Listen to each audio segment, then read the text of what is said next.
ഞാനൊരു അമിത മദ്യപാന രോഗിയാണ്. ദൈവത്തിൻ്റെ കരുണയാലും എന്ന അത്ഭുത കൂട്ടായ്മയുടെ സഹായത്താലും ഇന്നേ ദിവസം മദ്യപിച്ചിട്ടില്ല. എൻ്റെ പേര് ഷിബു. എല്ലാവർക്കും ഹായ്. ആദ്യമായിട്ട് മിഡ് നൈറ്റ് സ്റ്റാർസ് ഗ്രൂപ്പിന് എൻ്റെ ഒരു നന്ദി അറിയിക്കുകയാണ്. കാരണം മിഡ് നൈറ്റ് സ്റ്റാർസ് ഗ്രൂപ്പിൻ്റെ സർവീസിൻ്റെ ഭാഗമായി പ്രവർത്തിക്കുന്ന mid night stars steering committee അംഗങ്ങൾ എന്നോട് ഓരോ പ്രാവശ്യം ഓരോ വിഷയമൊക്കെ സംസാരിക്കാൻ ആവശ്യപ്പെടാറുണ്ട്. അപ്പോൾ ഞാനത് തികച്ചും ഗൗരവത്തിലെടുത്ത് ഒന്ന് പഠിക്കാനും അതിനെപ്പറ്റിയൊക്കെ ഒന്ന് മനസ്സിലാക്കാനും ചിന്തിക്കാനും ഒക്കെ ശ്രമിക്കുന്നത് കൊണ്ട് തന്നെ എനിക്കാണ് ഒരു വിഷയം അവതരിപ്പിക്കുമ്പോൾ ഏറ്റവും കൂടുതൽ പ്രയോജനം ലഭിക്കുന്നത്. ആ സത്യം തിരിച്ചറിഞ്ഞുകൊണ്ട് തന്നെയാണ് ഞാൻ ഇന്നത്തെ വിഷയത്തിലേക്ക് കടക്കുന്നത്. കാരണം ഞാനും ഒരു ആൽക്കഹോളിക്കാണ്, മദ്യാസക്തനാണ്. എൻ്റെ ഇന്നത്തെ വിഷയം ഡിസീസ് കോൺസെപ്റ്റ് ഓഫ് ആൽക്കഹോളിസം എന്നുള്ളതാണ്. മദ്യാസക്തിയുടെ അല്ലെങ്കിൽ മദ്യാസക്ത രോഗമെന്ന സങ്കല്പം. നമുക്കറിയാം, ഞാൻ ഇന്നും ഓർക്കുന്നുണ്ട്, 2009 ഓഗസ്റ്റ് 15 ആൽക്കഹോളിക്സ് അനോണിമസിൻ്റെ ആദ്യത്തെ മീറ്റിങ്ങിൽ ഞാൻ കടന്നു ചെല്ലുമ്പോൾ ആ മീറ്റിംഗ് റൂമിൽ നിന്നാണ് അതിശക്തമായ ഭാഷയിൽ, ഹൃദയത്തിൻ്റെ ഭാഷയിൽ, നമ്മൾ പറയാറുണ്ട് നമ്മുടെ sharing language of the heart, അതിൻ്റെ ലാംഗ്വേജ് ഓഫ് ദ ഹാർട്ട്, ഹൃദയത്തിൻ്റെ ഭാഷയിൽ അന്നത്തെ അവിടെ ഇരുന്ന പഴമക്കാർ പറഞ്ഞ ഒരു കാര്യം: മദ്യാസക്തി ഒരു രോഗമാണ്. 100 പേര് ഏല് വരുമ്പോൾ ഒരു 20 ആളുകൾ ഈ രോഗത്തിന് അടിമപ്പെടുന്നു. ബാക്കി 80 ആളുകൾ സോഷ്യൽ ഡ്രിങ്കേഴ്സ് അല്ലെങ്കിൽ സാമൂഹികപരമായിട്ട് കുടിക്കുന്ന അല്ലെങ്കിൽ എൻജോയ്മെൻറ്റിന് വേണ്ടി കുടിക്കുന്ന ആളുകളായി മാറുന്നു. ഗ്രാജുവലി അവരിൽ പലരും പിന്നീട് ഈ 20% എത്തിച്ചേരുന്നു എന്നൊക്കെ പറഞ്ഞു തന്നപ്പോൾ ഞാൻ അത്ഭുതം തോന്നുന്ന ഒരു മനസ്സോടെയാണ് ആ ഷെയറിംഗ് എല്ലാം കേട്ടിരുന്നത്. കാരണം ഒരു നേഴ്സിംഗ് കഴിഞ്ഞിട്ടുള്ള അല്ലെങ്കിൽ നേഴ്സിംഗ് പഠിച്ചിട്ടുള്ള എനിക്ക് ഇതിനെപ്പറ്റിയുള്ള ഒരു അറിവ് ആദ്യത്തെ അറിവായിരുന്നു, അല്ലെങ്കിൽ എന്നെ അത്ഭുതപ്പെടുത്തുന്നതായിരുന്നു. കാരണം ഞാൻ ആദ്യത്തെ മീറ്റിങ്ങിനൊക്കെ ചെല്ലുന്ന അവരെന്തെങ്കിലും എനിക്ക് കൗൺസിൽ ചെയ്യുകയോ കൗൺസിലിങ് അല്ലെങ്കിൽ എന്തെങ്കിലും മരുന്ന് തരികയോ ഒക്കെ ചെയ്യുമെന്നുള്ള പ്രതീക്ഷയാലാണ് അവിടെ ചെല്ലുന്നത്. പിന്നീട് എൻ്റെ ചിന്തകൾ, മദ്യാസക്തി ഒരു രോഗമാണോ, അല്ലെങ്കിൽ ഈ പറയുന്ന ഈ മദ്യാസക്ത രോഗം ഷിബു എന്ന് പറയുന്ന എനിക്ക് ഉണ്ടോ? അത് പരിശോധിക്കാനായിട്ട് ഞാൻ എന്താണ് ചെയ്യേണ്ടത്? പിന്നീട് ഉള്ള യാത്രയിലെല്ലാം ചെറിയ ചെറിയ ഷെയറിങ്ങുകളും വലിയ വലിയ ഷെയറിങ്ങുകളും സ്പീക്കർ മീറ്റിങ്ങുകളും ഡിസ്കഷൻ മീറ്റിങ്ങുകളും ഒക്കെ കേട്ടുകയും എല്ലാത്തിനും ഉപരിയായി ആൽക്കഹോളിക്സ് അനോണിമസ് എന്ന് പറയുന്ന നമ്മുടെ ടെക്സ്റ്റ് ബുക്ക് എന്ന് പറയുന്നത്, കാരണം നമ്മളത് പഠിക്കേണ്ട ബുക്കാണ്, വായിക്കേണ്ട ബുക്കല്ല. എന്നോട് എൻ്റെ പഴമക്കാർ പറഞ്ഞു, don't read it, study it. വായിച്ചു പോകരുത്, പഠിച്ചു പോകുക എന്ന്. കാരണം ആൽക്കഹോളിക്സ് അനോണിമസിൻ്റെ ബുക്കിനെ പറ്റി പറയുന്നത് ഓരോ പ്രാവശ്യം വായിക്കുമ്പോഴും വ്യത്യസ്തമായ അർത്ഥങ്ങളെ പ്രസവിക്കുന്ന ബുക്ക് എന്നാണ്. നമ്മൾ ഇന്ന് വായിച്ച പോലെ ആയിരിക്കില്ല നാളെ ഒരു പാരഗ്രാഫ് വായിക്കുമ്പോൾ. നമ്മുടെ ചിന്തകളെ മാറ്റിമറിക്കുന്ന ആ ബുക്കിലൂടെ സഞ്ചരിച്ചപ്പോഴും എനിക്ക് ഈ ഡിസീസ് കൺസെപ്റ്റ് ഓഫ് ആൽക്കഹോളിസം, പ്രത്യേകിച്ച് ഡോക്ടറുടെ അഭിപ്രായം, ബില്ലിൻ്റെ കഥയൊക്കെ വായിക്കുന്ന ഭാഗങ്ങളിൽ ഇതിനെപ്പറ്റി വളരെ വിശദമായിട്ട് പറയുന്നുണ്ട്. എന്നാൽ എൻ്റെ വിഷയത്തിലേക്ക് കടക്കുന്നതിന് മുമ്പ് നമുക്ക് ഈ ആൽക്കഹോൾ എന്ന വാക്ക് എവിടെ നിന്നാണ് വന്നത്, അല്ലെങ്കിൽ എന്താണ് ആൽക്കഹോളിസം, ഇതിനെപ്പറ്റിയൊക്കെ ആദ്യമേ ഒന്ന് ചിന്തിക്കാം. അതിനുശേഷം നമുക്ക് നമ്മുടെ ചിന്തകളെല്ലാം ഡിസീസ് കൺസെപ്റ്റ് ഓഫ് ആൽക്കഹോളിസത്തിൻ്റെ ഒരു ആദ്യ ഭാഗം എന്ന് 2 ഭാഗങ്ങളായിട്ട് ചെയ്യാനാണ് അവർ ആവശ്യപ്പെട്ടിരിക്കുന്നത്. അപ്പോൾ ആദ്യ ഭാഗത്ത് എനിക്ക് പറയാവുന്നതിൻ്റെ മാക്സിമം ഞാൻ പറഞ്ഞിട്ട് പിന്നീട് ഒരു ദിവസം നമുക്ക് 2ാം ഭാഗം സംസാരിക്കാമെന്നാണ് അല്ലെങ്കിൽ ചിന്തിക്കാമെന്നാണ് ഞാൻ ഇപ്പോൾ കരുതുന്നത്. ഏതായാലും എവിടെ നിന്നാണ് ആൽക്കഹോൾ എന്ന വാക്ക് വന്നത്? ഈ ആൽക്കഹോൾ എന്ന് പറയുന്ന ഈ വേർഡ് ശരിക്കും ഒറിജിനലായിട്ട് കടന്നു വന്നത് മിഡിൽ ഈസ്റ്റിൽ നിന്നാണ്. അതൊരു അറബിക് വാക്കാണ്. അവര് ആൽക്കഹോൾ ആൽക്കുഹൽ അല്ലെങ്കിൽ ആൽക്കഹോൾ എന്ന് പറയുന്ന അവര് അറബിക് വാക്ക് അങ്ങനെയാണ് ഉപയോഗിക്കുക. സയൻസിൽ AL എന്ന അല്ലെങ്കിൽ അൽ എന്ന് തുടങ്ങുന്ന എന്തായാലും ആൽക്കഹോൾ എന്ന് പറയുമ്പോൾ AL ആണല്ലോ തുടങ്ങുന്നത്. അപ്പൊ സയൻസ് വെച്ച് നോക്കുമ്പോൾ ആൽ എന്ന് തുടങ്ങുന്ന ഏത് വാക്കിന്റെയും അർത്ഥം the cause of all life problem എന്നാണ്. ജീവിതത്തിലുണ്ടാകുന്ന എല്ലാ പ്രശ്നങ്ങളുടെയും കാരണം. അതിനെയാണ് ഈ AL എന്ന് ആദ്യമേ ഉപയോഗിക്കുന്ന എല്ലാ വാക്കുകളുടെയും സയന്റിഫിക് അർത്ഥമായിട്ട് നമുക്ക് കണ്ടെത്താവുന്നത്. അപ്പോൾ ശരിക്കും ആൽക്കഹോൾ എന്നുള്ള വാക്ക് കടന്നു വന്നത് അറബിക് ഭാഷയിൽ നിന്നാണ്. ഈ വാക്ക് ആദ്യ കാലങ്ങളിൽ ഉപയോഗിച്ചുകൊണ്ടിരുന്നത് നമ്മുടെ മേക്കപ്പ് സാധനങ്ങൾ മാനുഫാക്ചർ ചെയ്യുന്ന ഒരു മെത്തേഡിനെ റെഫർ ചെയ്യാൻ വേണ്ടിയിട്ടാണ് ആൽക്കഹോൾ എന്ന് ഉപയോഗിച്ചിരുന്നത്. നമുക്ക് ഇതോടകം മനസ്സിലായി അറബികളാണ്, അറബ് ഭാഷയിൽ നിന്നാണ് ആൽക്കഹോൾ എന്ന വാക്ക് ഇൻവെന്റ് ചെയ്തത്. അവര് മേക്കപ്പ് സാധനങ്ങൾ മാനുഫാക്ചർ ചെയ്യുന്നതിന് വേണ്ടിയിട്ടാണ് ഈ വാക്ക് ആൽക്കഹോൾ എന്നുള്ള വാക്ക് ഉപയോഗിച്ചു തുടങ്ങിയത്. കാരണം ചൈനയിലും ഈജിപ്തിലും എല്ലാം ആദ്യ കാലഘട്ടങ്ങളിൽ അല്ലെങ്കിൽ പുരാണ കാലഘട്ടങ്ങളിൽ പെർഫ്യൂം പ്രൊഡ്യൂസ് ചെയ്ത് ഇരുന്നത് ഡിസ്റ്റിലറികളിൽ മദ്യം ഉണ്ടാക്കുന്നത് പോലെ തന്നെയാണ്. പിന്നീട് ഈ സ്പിരിറ്റ് ഉപയോഗിക്കാൻ തുടങ്ങിയ കാലഘട്ടങ്ങളിൽ അവര് ഒരു മെഡിസിൻ ആയിട്ടാണ് ഇത് ഉപയോഗിച്ചു തുടങ്ങിയത്. അക്വവിറ്റ എന്നാണ് ഈജിപ്തിൽ അതിനെ പറഞ്ഞുകൊണ്ടിരുന്നത്. വാട്ടർ ഓഫ് ലൈഫ് എന്നാണ് അതിന്റെ, അല്ലെങ്കിൽ ജീവിതത്തിന് ആവശ്യമായ വെള്ളം എന്നാണ് അതിന്റെ അർത്ഥം. ആരാണ് ആൽക്കഹോൾ ആദ്യമായി കണ്ടുപിടിച്ചത് എന്ന് പറഞ്ഞാൽ ഈജിപ്ഷ്യൻ ആളുകളാണ് ആദ്യമായി കണ്ടുപിടിച്ചത് എന്ന് പറയേണ്ടി വരും. 2450 C2 2290 BC കണ്ടുപിടിച്ച ഒരു ചിത്രത്തിൽ അവർ ഈ മദ്യം ഉണ്ടാക്കുന്നതായിട്ട് പുരാവസ്തു ഗവേഷകര് കണ്ടുപിടിച്ചിട്ടുണ്ട്. ഒരു പുസ്തകത്തിൽ ഞാനത് വായിച്ചിട്ടുണ്ട്. ഈജിപ്തിലെ സിവിലൈസേഷൻ അല്ലെങ്കിൽ അവരുടെ പുരോഗതിയുടെ പാതയിൽ മനുഷ്യന്മാര് കണ്ടുപിടിച്ച കാര്യങ്ങളാണ് പിന്നീട് ബിയറായിട്ടും വൈനായിട്ടും ഒക്കെ വന്നത് എന്ന് ചരിത്ര പുസ്തകത്തിൽ പറയുന്നുണ്ട്. അപ്പോ എൻ്റെ ഒരു അനുമാനം അല്ലെങ്കിൽ എൻ്റെ ഒരു ബുദ്ധി വെച്ച് ചിന്തിക്കുമ്പോൾ ഏകദേശം ഒരു 5000 വർഷങ്ങൾക്ക് മുമ്പേ ഈ മദ്യം അല്ലെങ്കിൽ ആൽക്കഹോള് മനുഷ്യ ജീവിതത്തിലേക്ക് കടന്നു വന്നിട്ടുണ്ട്. ഒരു 800 BC ഇന്ത്യയിലും ചൈനയിലും ഈ റൈസിൽ നിന്ന് ഈ സ്പിരിറ്റ് ഉണ്ടാക്കി എടുത്തിരുന്നതായി ചരിത്രം പറയുന്നുണ്ട്. ഒരു ചരിത്ര പുസ്തകത്തിൽ ഞാനത് വായിച്ചിട്ടുണ്ട്. 14ാമത്തെയോ അല്ലെങ്കിൽ 15ാമത്തെയോ സെഞ്ചുറിയിലാണ് ഇറ്റലിയിലും അല്ലെങ്കിൽ ഇംഗ്ലീഷ് രാജ്യങ്ങളിലും ഡിസ്റ്റിലറികൾ ഉണ്ടായിരുന്നതായിട്ട്, അല്ലെങ്കിൽ യൂറോപ്യൻ കൺട്രീസുകളിൽ ഡിസ്റ്റിലറികൾ ഉണ്ടായിരുന്നതായിട്ട് ചരിത്രത്തിൽ നമുക്ക് വായിക്കാം. ഡിസ്റ്റിലറി എന്ന വാക്ക് വന്നത് ലാറ്റിൻ വേർഡിൽ നിന്നാണ്. അതിന്റെ അർത്ഥം ഡിസ്റ്റിലയർ എന്ന ലാറ്റിൻ വേർഡിൽ നിന്നാണ് ഡിസ്റ്റിലറി വന്നത്. നമുക്കറിയാം ചില വസ്തുക്കൾ ചൂടാക്കി ഒക്കെയാണ് പിന്നീടാണ് നമ്മളിത് സ്പിരിറ്റാക്കി മാറ്റുന്നത്. നമ്മുടെ ഒരു പഠന വിഷയത്തിന്റെ ഭാഗമായതുകൊണ്ടാണ് ഞാൻ ഈ ഭാഗങ്ങളൊക്കെ ഒന്ന് ചെറുതായിട്ട് പറഞ്ഞു പോകുന്നത്.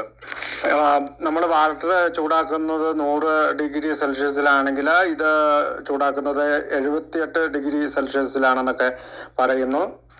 അരിസ്റ്റോട്ടില് തന്റെ ബുക്കില് ഈ ഡിസ്റ്റിലറിയെ പറ്റി വിവരിക്കുന്നുണ്ട്. അപ്പോ ഈ കുടങ്ങളില് ഒക്കെ പണ്ട് കാലം മുതലേ ഈ സാധനം ഉണ്ടായിരുന്നു. നമ്മൾ ഈ പറയുന്ന മദ്യം ട്രഡീഷണൽ ആയിട്ട് ഡിസ്റ്റിലേഷൻ ചെയ്തിരുന്നു. പ്രത്യേകിച്ച് യൂറോപ്യൻ കൺട്രികളിലൊക്കെ സാൻഡ് പോട്ട് അല്ലെങ്കിൽ മണൽ കൊണ്ട് ഉണ്ടാക്കിയ കുടം വെച്ചിട്ടൊക്കെ ഇതൊക്കെ ചെയ്തിട്ടുണ്ടെന്നൊക്കെ നമ്മൾ പഴയ ചരിത്രത്തിൽ പറയുന്നുണ്ട്. പിന്നീട് ഫ്രാൻസിലും സ്കോട്ട്ലൻഡിലും ഒക്കെ ഈ ഡിസ്റ്റിലറികൾ വരികയും മദ്യത്തിന്റെ വലിയ തോതിലുള്ള ഉൽപാദനം ലോകത്തുണ്ടാവുകയും ചെയ്തു. വ്യാപാര അടിസ്ഥാനത്തിലുള്ള വലിയ വലിയ ഡിസ്റ്റിലറികൾ പിന്നീട് കണ്ടുപിടിച്ചത് 1826 ഒരു ഐറിഷ് കസ്റ്റംസ് ഓഫീസറായ മിസ്റ്റർ എയനിസ് കോഫി എന്ന് വിളിക്കുന്ന ആളാണ്. അത് 1831 വലിയ തോതിൽ വ്യാപാര അടിസ്ഥാനത്തിൽ ആൽക്കഹോള് ഉണ്ടാക്കാൻ തുടങ്ങിയത്. അപ്പോ നമ്മൾ ഇത്രയും ഞാൻ പറഞ്ഞു, നമുക്കറിയാം എൻ്റെ വിഷയം ഡിസീസ് കൺസെപ്റ്റ് ഓഫ് ആൽക്കഹോളിസം ആണ്. പക്ഷെ ഈ ആൽക്കഹോൾ എങ്ങനെ ഉണ്ടായി, എന്തിനുണ്ടായി? ആൽക്കഹോൾ ഉണ്ടായത് പലപ്പോഴും മെഡിസിൻ ആയിട്ടുള്ള കാര്യങ്ങൾക്കും പിന്നെ ഈ പറയുന്ന പോലെ പല സൗന്ദര്യവർദ്ധക വസ്തുക്കളൊക്കെ ഉപയോഗിക്കുവാനൊക്കെ ആയിട്ടാണ് സ്പിരിറ്റ് ആദ്യം ഉണ്ടാക്കിയത്. പലപ്പോഴും ആൽക്കഹോളിക്സ് അനോണിമസിന്റെ ഉള്ളിൽ വരുമ്പോൾ നമ്മൾ കേൾക്കുന്ന 2 വാക്കുകളാണ് മദ്യാസക്തി ഒരു ഡിസീസാണ് അല്ലെങ്കിൽ ഒരു ഇൽനെസ് ആണ്. എന്താണ് ഈ ഡിസീസും ഇൽനെസ്സും തമ്മിലുള്ള വ്യത്യാസം? നമുക്കറിയാം, ഡിസീസിന് ഒരു പത്തോളജിക്കൽ പ്രോസസ്സ് ഉണ്ട്, അല്ലെങ്കിൽ ഒരു രോഗത്തിൻ്റെ ഒരു ലക്ഷണശാസ്ത്രമുണ്ട്, അല്ലെങ്കിൽ ഏതെങ്കിലും ആ രോഗത്തിന് നിദാനമായിട്ടുള്ള കാര്യങ്ങൾ കണ്ടുപിടിക്കാനായിട്ട്, അല്ലെങ്കിൽ ബയോളജിക്കലായിട്ട് കണ്ടുപിടിക്കാനായിട്ട് നമുക്ക് സാധിക്കും. പക്ഷെ ഇൽനെസ് അങ്ങനെയല്ല. ഇൽനെസ് ആ വ്യക്തിയുടെ അല്ലെങ്കിൽ ആ രോഗിയുടെ എക്സ്പീരിയൻസ് ആണ്, അനുഭവമാണ്. നമുക്ക് പ്രത്യേകിച്ചൊരു ലക്ഷണങ്ങളോ അല്ലെങ്കിൽ രോഗത്തിൻ്റെതായ ഒരു ഇതൊന്നും നമ്മൾ ഒരു പക്ഷെ കണ്ടില്ലെങ്കിലും അദ്ദേഹത്തിൻ്റെ അനുഭവത്തിലൂടെ അയാൾക്കത് ഇൽനെസ് ആണ് എന്ന് സ്ഥിരീകരിക്കാൻ സാധിക്കും. അതുകൊണ്ട് തന്നെ ഡിസീസും ഇൽനെസ്സും തമ്മിൽ വളരെ വലിയ ഒരു ഡിഫറൻസ് ഇല്ലെങ്കിലും നമ്മൾ ഇതിൻ്റെ ഒരു വ്യത്യാസം മനസ്സിലാക്കണം. കൂടുതലും നമുക്ക് ഡിസീസിനേക്കാൾ ഉപരിയായി പലപ്പോഴും BW ഉപയോഗിച്ചിരിക്കുന്ന പല ഭാഗങ്ങളിൽ ഉപയോഗിച്ചിരിക്കുന്നത് ഇൽനെസ് എന്നാണ്. അപ്പോൾ അതിൻ്റെ കാരണം ഒരു വ്യക്തമായ രോഗത്തിൻ്റെ ലക്ഷണശാസ്ത്രം പറയാനായിട്ട് നമുക്ക് സാധിക്കില്ല. പക്ഷെ ഞാൻ ഉൾപ്പെടെയുള്ള നമുക്ക് ഓരോരുത്തർക്കും ആൽക്കഹോളിസത്തിൻ്റെ അനുഭവത്തിലൂടെ, അല്ലെങ്കിൽ ആൽക്കഹോളിസം നമ്മുടെ ജീവിതത്തിൽ വരുത്തി വെച്ച ചില അനുഭവങ്ങളിലൂടെ ഇതൊരു ഡിസീസ് ആണെന്നോ ഇൽനെസ് ആണെന്നോ കണ്ടുപിടിക്കാൻ സാധിക്കും. അതുകൊണ്ട് തന്നെ ഇത് തമ്മിലുള്ള ഒരു വ്യത്യാസം തുടക്കത്തിൽ ഞാൻ നിങ്ങളെ ഓർമ്മിപ്പിക്കുകയാണ്. മറ്റൊരു തരത്തിൽ പറഞ്ഞാൽ ഡിസീസും ഇൽനെസ്സും ക്ലിയർലി അല്ലെങ്കിൽ വളരെ വ്യക്തമായിട്ട് ബന്ധപ്പെട്ടിരിക്കുന്ന ഒന്നാണ്. ഒരാൾ ഇൽനെസ് വന്നതിന് ശേഷം അല്ലെങ്കിൽ തൻ്റെ അനുഭവത്തിലൂടെ ചില രോഗം എനിക്ക് ഉണ്ട് എന്ന് മനസ്സിലാക്കി, അല്ലെങ്കിൽ എനിക്ക് ചില അസുഖങ്ങൾ, നമ്മൾ മലയാളത്തിൽ ഇൽനെസ് എന്ന് പറയുന്നത് അസുഖം എന്നാണ്, അപ്പോൾ അസുഖമുണ്ട് എന്ന് മനസ്സിലാക്കിയതിന് ശേഷം എനിക്കൊരു രോഗമാണെന്ന് നമ്മൾ തീർച്ചപ്പെടുത്തുകയാണ് ചെയ്യുന്നത്. ഇനി ഞാൻ പോകുന്ന പോക്കിൽ ഇതൊക്കെ എങ്ങനെയാണ് നമുക്ക് കണ്ടുപിടിക്കാൻ സാധിക്കുക എന്ന് നമുക്ക് ചില അനുഭവങ്ങളിലൂടെ സംസാരിക്കാം. ആൽക്കഹോളിസത്തെ ഡിസീസ് എന്നതിനുപരിയായി പലപ്പോഴും ശാസ്ത്രലോകം ചർച്ച ചെയ്യുന്നത് ആൽക്കഹോൾ യൂസ് ഡിസോർഡർ എന്നോ സബ്സ്റ്റൻസ് യൂസ് ഡിസോർഡർ എന്നോ ആണ്. എന്താണ് സബ്സ്റ്റൻസ് ആൽക്കഹോളാണ്, കഞ്ചാവാണ്, ഡ്രഗാണ്, അല്ലെങ്കിൽ ചോക്ലേറ്റ് ആണ്, അല്ലെങ്കിൽ എന്തും അമിതമായിട്ട് ഉപയോഗിക്കുന്ന എന്തിനേയും നമുക്ക് ഈ പറയുന്ന അമിതമായിട്ട് നമ്മൾ ഉപയോഗിക്കുന്നതിന് ഡിസോർഡർ എന്നും ഉപയോഗിക്കുന്ന സാധനത്തിന് സബ്സ്റ്റൻസ് എന്ന് നമ്മൾ വിശേഷിപ്പിക്കുക. അപ്പോൾ നമ്മൾ ഉപയോഗിക്കുന്നത് ആൽക്കഹോളാണ്. അതുകൊണ്ട് ആൽക്കഹോൾ സബ്സ്റ്റൻസ് യൂസ് ഡിസോർഡർ എന്ന് പറഞ്ഞാൽ നമ്മൾ ആൽക്കഹോളിനെ ഉപയോഗിക്കുന്നതുകൊണ്ടാണ്. അതൊരു ക്ലാരിറ്റിക്ക് വേണ്ടിയിട്ട് ഞാൻ പറയുകയാണ്. അപ്പോൾ പൊതുവെ ഡിസീസ് എന്നതിന് പകരം നമ്മൾ പലപ്പോഴും ശാസ്ത്രവശങ്ങളൊക്കെ പരിശോധിക്കുമ്പോൾ സബ്സ്റ്റൻസ് യൂസ് ഡിസോർഡർ ആയതിൻ്റെ ഗണത്തിലും ആൽക്കഹോളിനെ കൊണ്ടുവരാറുണ്ട്. നമ്മൾ കേട്ടിട്ടുണ്ട് കവി അയ്യപ്പൻ്റെ ഒരു കവിതയുണ്ട്, അത് ഫേമസ് ആണ്. അതൊരു ഫേമസ് കവിതയാണ്. കരളു പങ്കിടാൻ കഴിയില്ല എൻ പ്രണയമേ, പകുതിയും കൊണ്ടുപോയി ലഹരിതൻ പക്ഷികൾ.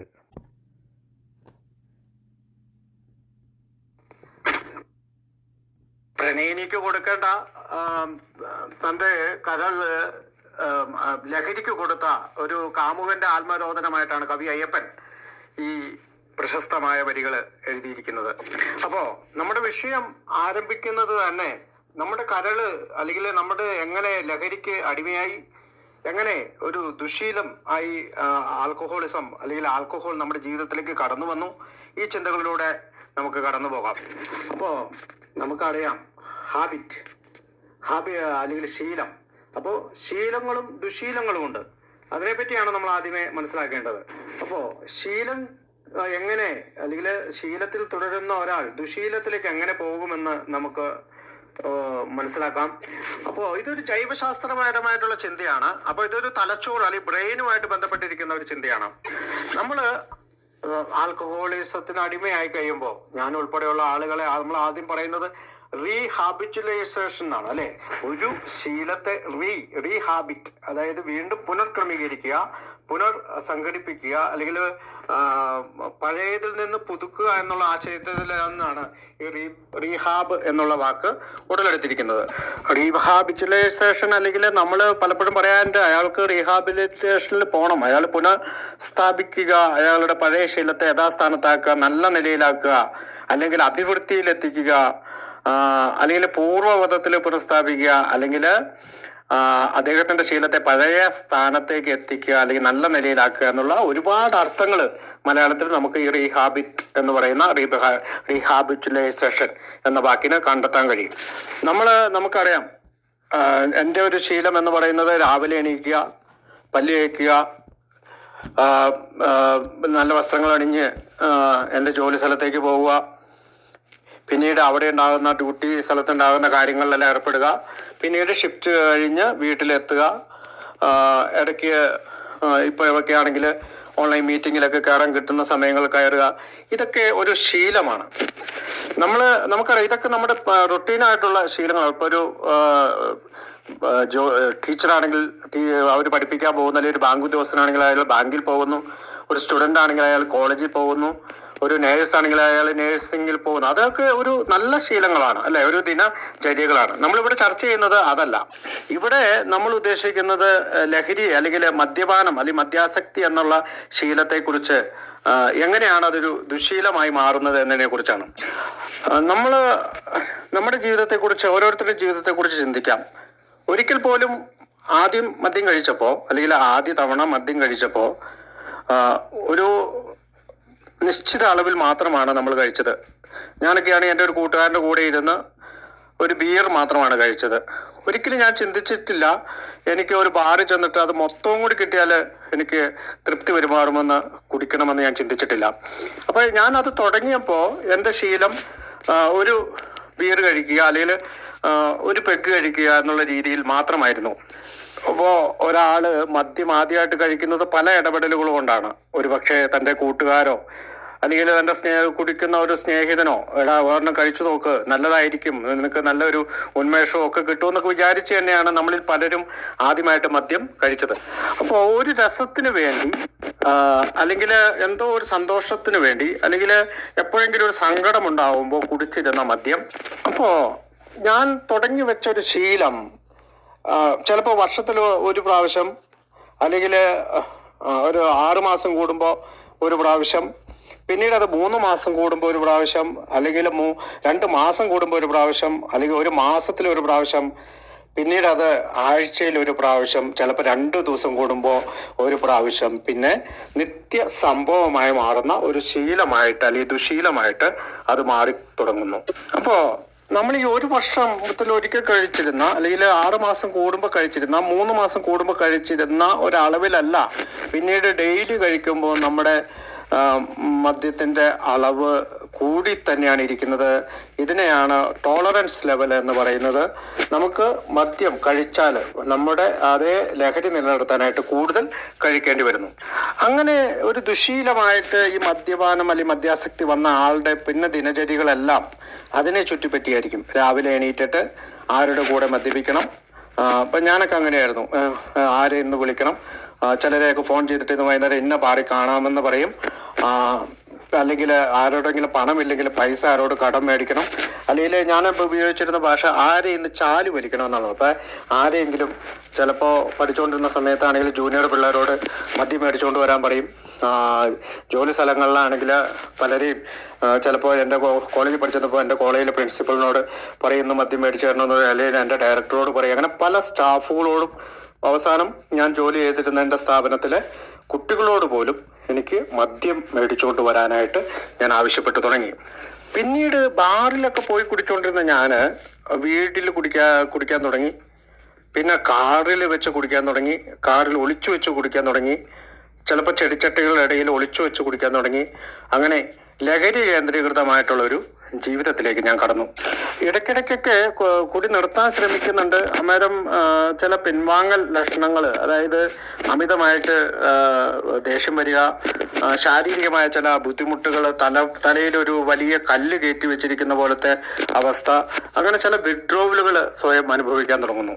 അപ്പോൾ എപ്പോഴെല്ലാം നിർത്താൻ ഞാൻ ഇടയ്ക്കിടയ്ക്ക് ശ്രമിക്കുന്നുണ്ടായപ്പോഴെല്ലാം, വീണ്ടും അല്ലെങ്കിൽ പിൻവാങ്ങാൻ തുടങ്ങിയപ്പോഴെല്ലാം എൻ്റെ ഈ വിഡ്രോവൽ, അല്ലെങ്കിൽ എനിക്ക് വീണ്ടും കൊടുക്കുക എന്നുള്ള ആ ഒരു തോന്നൽ എന്നിൽ സൃഷ്ടിക്കപ്പെടുകയും ഞാൻ വീണ്ടും ലഹരി പദാർത്ഥത്തിലേക്ക് പോവുകയാണ് ചെയ്തത്. അപ്പോൾ ഒരു ശീലമായി തുടങ്ങിയ ഒരു വസ്തു ദുശീലമായി എൻ്റെ ജീവിതത്തിൽ, അല്ലെങ്കിൽ ഷിബു എന്ന് പറയുന്ന എൻ്റെ ജീവിതത്തിൽ വന്നു കഴിഞ്ഞപ്പോൾ അതെൻ്റെ മനസ്സിനെയും ശരീരത്തെയും കീഴ്പ്പെടുത്തി തുടങ്ങി.